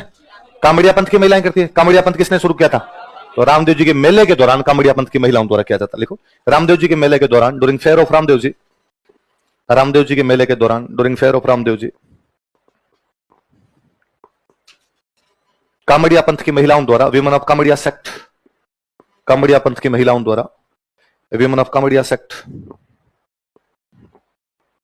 कामड़िया पंथ की महिलाओं द्वारा, विमेन ऑफ कामड़िया सेक्ट, यह नृत्य किया जाता है। Perform this dance. यह नृत्य किया जाता है। Perform this dance. कामड़िया पंथ की महिलाओं द्वारा यह नृत्य किया जाता है। नाम क्या इसका बताओ देखे, तेरह। तो महिलाएं 13 मंजीरे बांध के नाचती है। कितने मंजीरे बांधती है, मैं समझाऊंगा, रुको एक बार देखो इधर। कितने मंजीरे, 13 मंजीरों में से 9 मंजीरे तो बांधती है अपने दाएं पैर में। कहां बांधती है, दाएं पैर के अंदर। 2 मंजीरे बांधती है कोहनियों पे, एल्बो पे। 2 मंजीरे कोहनी पे, और बाकी बचे 2 मंजीरे लेती है हाथों में। मंजीरे देखे मंदिरों में बजाते हैं, तो वो जो होते हैं मंजीरे, तो 9 तो बांध लेती है अपने पैर पे, यहां से लेके यहां तक पूरे पे एकदम मंजीरे बंद होगी। 2 बांधेगी यहां कोहनियों के, 2 रखेगी हाथ में, और बैठी बैठी नाचती है। खड़ी नहीं होती, वो एक लाइन के अंदर बैठी रहती है। वास्तव में तेरह ताली डांस सही नहीं, तेरह ताली स्टंट है।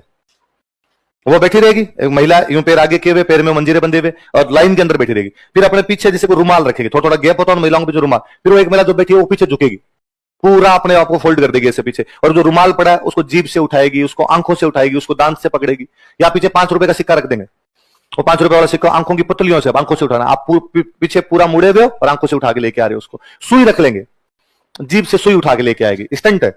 बाकी वाली बेटी बेटियों झूलती रहती है, तो मंजीरे बजते रहते हैं, अपने लगता है डांस है, बाकी डांस होता ही नहीं, ये स्टंट है। बाहर पुरुष बैठे रहते हैं, वो हारमोनियम वगैरह बजाते रहेंगे, तानपुरे चौतारे बजाते रहेंगे, और रामदेव जी के भजन गाते रहेंगे। प्रोफेशनल डांस है। कैसा डांस है, स्टंट है। तो स्टंट कोई भी देख लेता है बाद में, तो पहले रामदेव जी वाले मेले में करते थे, अब मेले की भी आवश्यकता नहीं, क्योंकि मैंने इसको 2-3 बार जब भी देखा, जवाहर कला केंद्र में देखा है, और तब रामदेव जी का मेला था नहीं। तो लिखो, इसमें महिलाएं 13 मंजीरे बांध कर नाचती है। इसमें महिलाएं 13 मंजीरे बांधकर बैठकर नृत्य करती है। लिखो, इसमें महिलाएं 13 मंजीरे बांधकर, पहले ये लिख लो, एक एक लिखते हैं। इसमें महिलाएं 13 मंजीरे बांधकर नाचती है। विमेन टाई 13 मंजीराज and perform dance in it. इसमें महिलाएं 13 मंजीरे बांधकर नाचती है। विमेन टाई 13 मंजीराज and perform dance in it. लिख लो कहां कहां, तो थोड़ा याद रहेगा। 9 मंजीरे बराबर लिखो दाएं पैर में, राइट लेग में, 2 मंजीरे कोहनी मतलब एल्बोज पे, और बाकी 2 मंजीरे हाथों में, इन हैंड्स। 9 2 11 और 2 13 हो गए।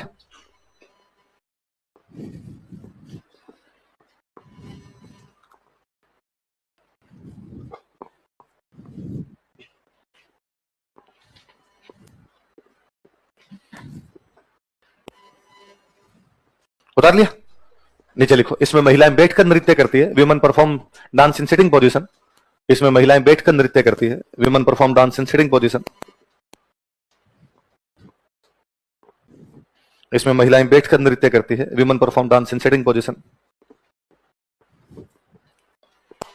नृत्य के दौरान करतब दिखाए जाते हैं, stunts are perform during dance. नृत्य के दौरान करतब दिखाए जाते हैं, stunts are performed during dance. नृत्य के दौरान करतब दिखाए जाते हैं, stunts are performed during dance. नृत्य के दौरान करतब दिखाए जाते हैं। मुख्य के अंदर लिखो, पाली में गांव पड़ता है पादरला। मुख्य कलाकार लिखो, मंगीबाई। मुख्य के अंदर मेन सेंटर पादरला पाली, और मुख्य कलाकार मेन आर्टिस्ट मंगीबाई।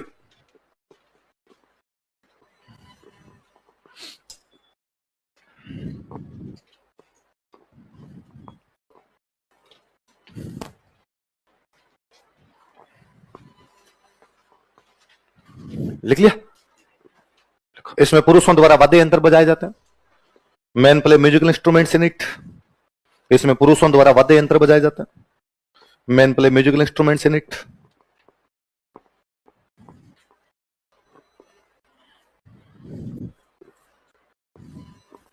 पुरुषों द्वारा वाद्य यंत्र बजाए जाते हैं। जैसे प्रमुख वाद्य यंत्र लिखो, प्रमुख वाद्य यंत्र कौन कौन से बजा? तानपुरा, चौतारा,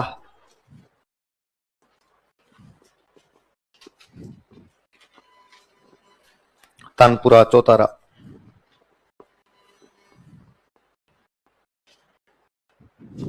नीचे एक लाइन लिख लो, अब यह एक व्यावसायिक लोक नृत्य, now it is a professional folk dance.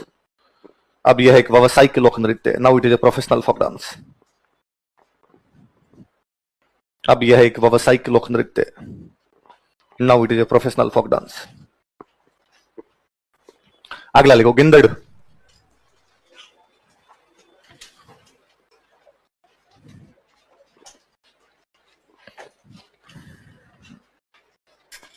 अगला डांस कौन सा है? शेखावाटी में करते हैं, पुरुष करते हैं, होली के टाइम करते हैं। 3 बातें, कहां करते हैं? शेखावाटी। कौन करते हैं? पुरुष करते हैं। कब करते हैं? लिखो, शेखावाटी क्षेत्र में, इन शेखावाटी रीजन। पुरुषों द्वारा होली के समय यह नृत्य किया जाता है, man perform this dance on Holi. पुरुषों द्वारा होली के समय यह नृत्य किया जाता है, man perform this dance on Holi. पुरुषों द्वारा होली के समय यह नृत्य किया जाता है, man perform this dance on Holi. Dandiya देखा आपने? डांडिया एग्जैक्टली सेम है। गुजरात में इसको डांडिया कहते हैं, शेखावाटी में इसी को बोलते हैं गिंदड़, और मेवाड़ मारवाड़ में इसी को बोलते हैं गेर। वही लकड़ी के डंडे लेके गोल घेरे में घूमते हुए नृत्य किया जाता है। लिख लो, पुरुष गोल घेरे में लकड़ी के डंडे लेकर नृत्य करते हैं।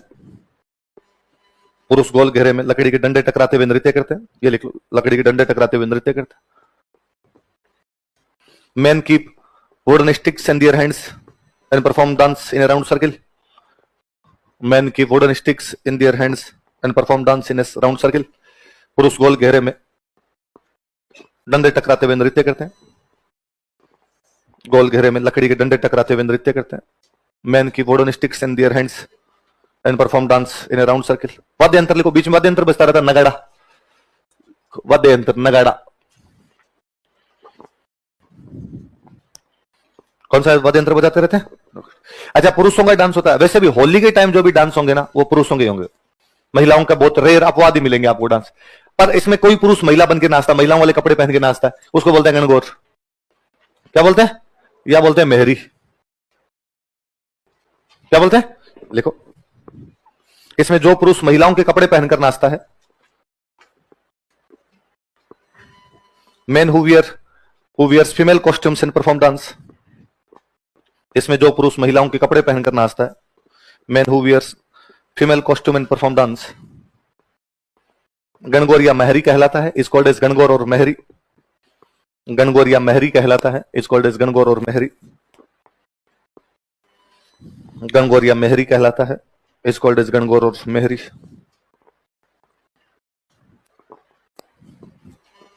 क्या कहलाता है गणगौरिया?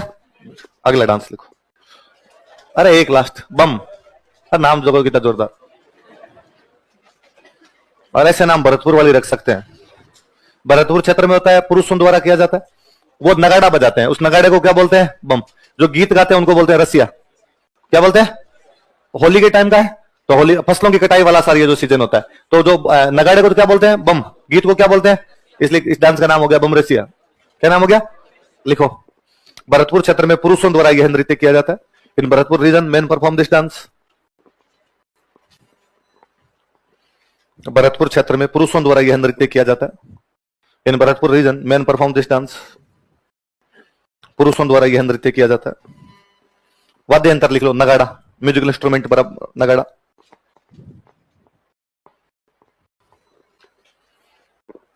देखो, नगाड़े को बम कहा जाता है। नगाड़ा इज कॉल्ड एज बम। नगाड़े को बम कहा जाता है। नगाड़ा इज कॉल्ड एज बम। इसमें रसिया नामक गीत गाए जाते हैं। रसिया songs are sung in it. इसमें रसिया नामक गीत गाए जाते हैं। रसिया songs are sung in it. Rasiya songs are sung in it.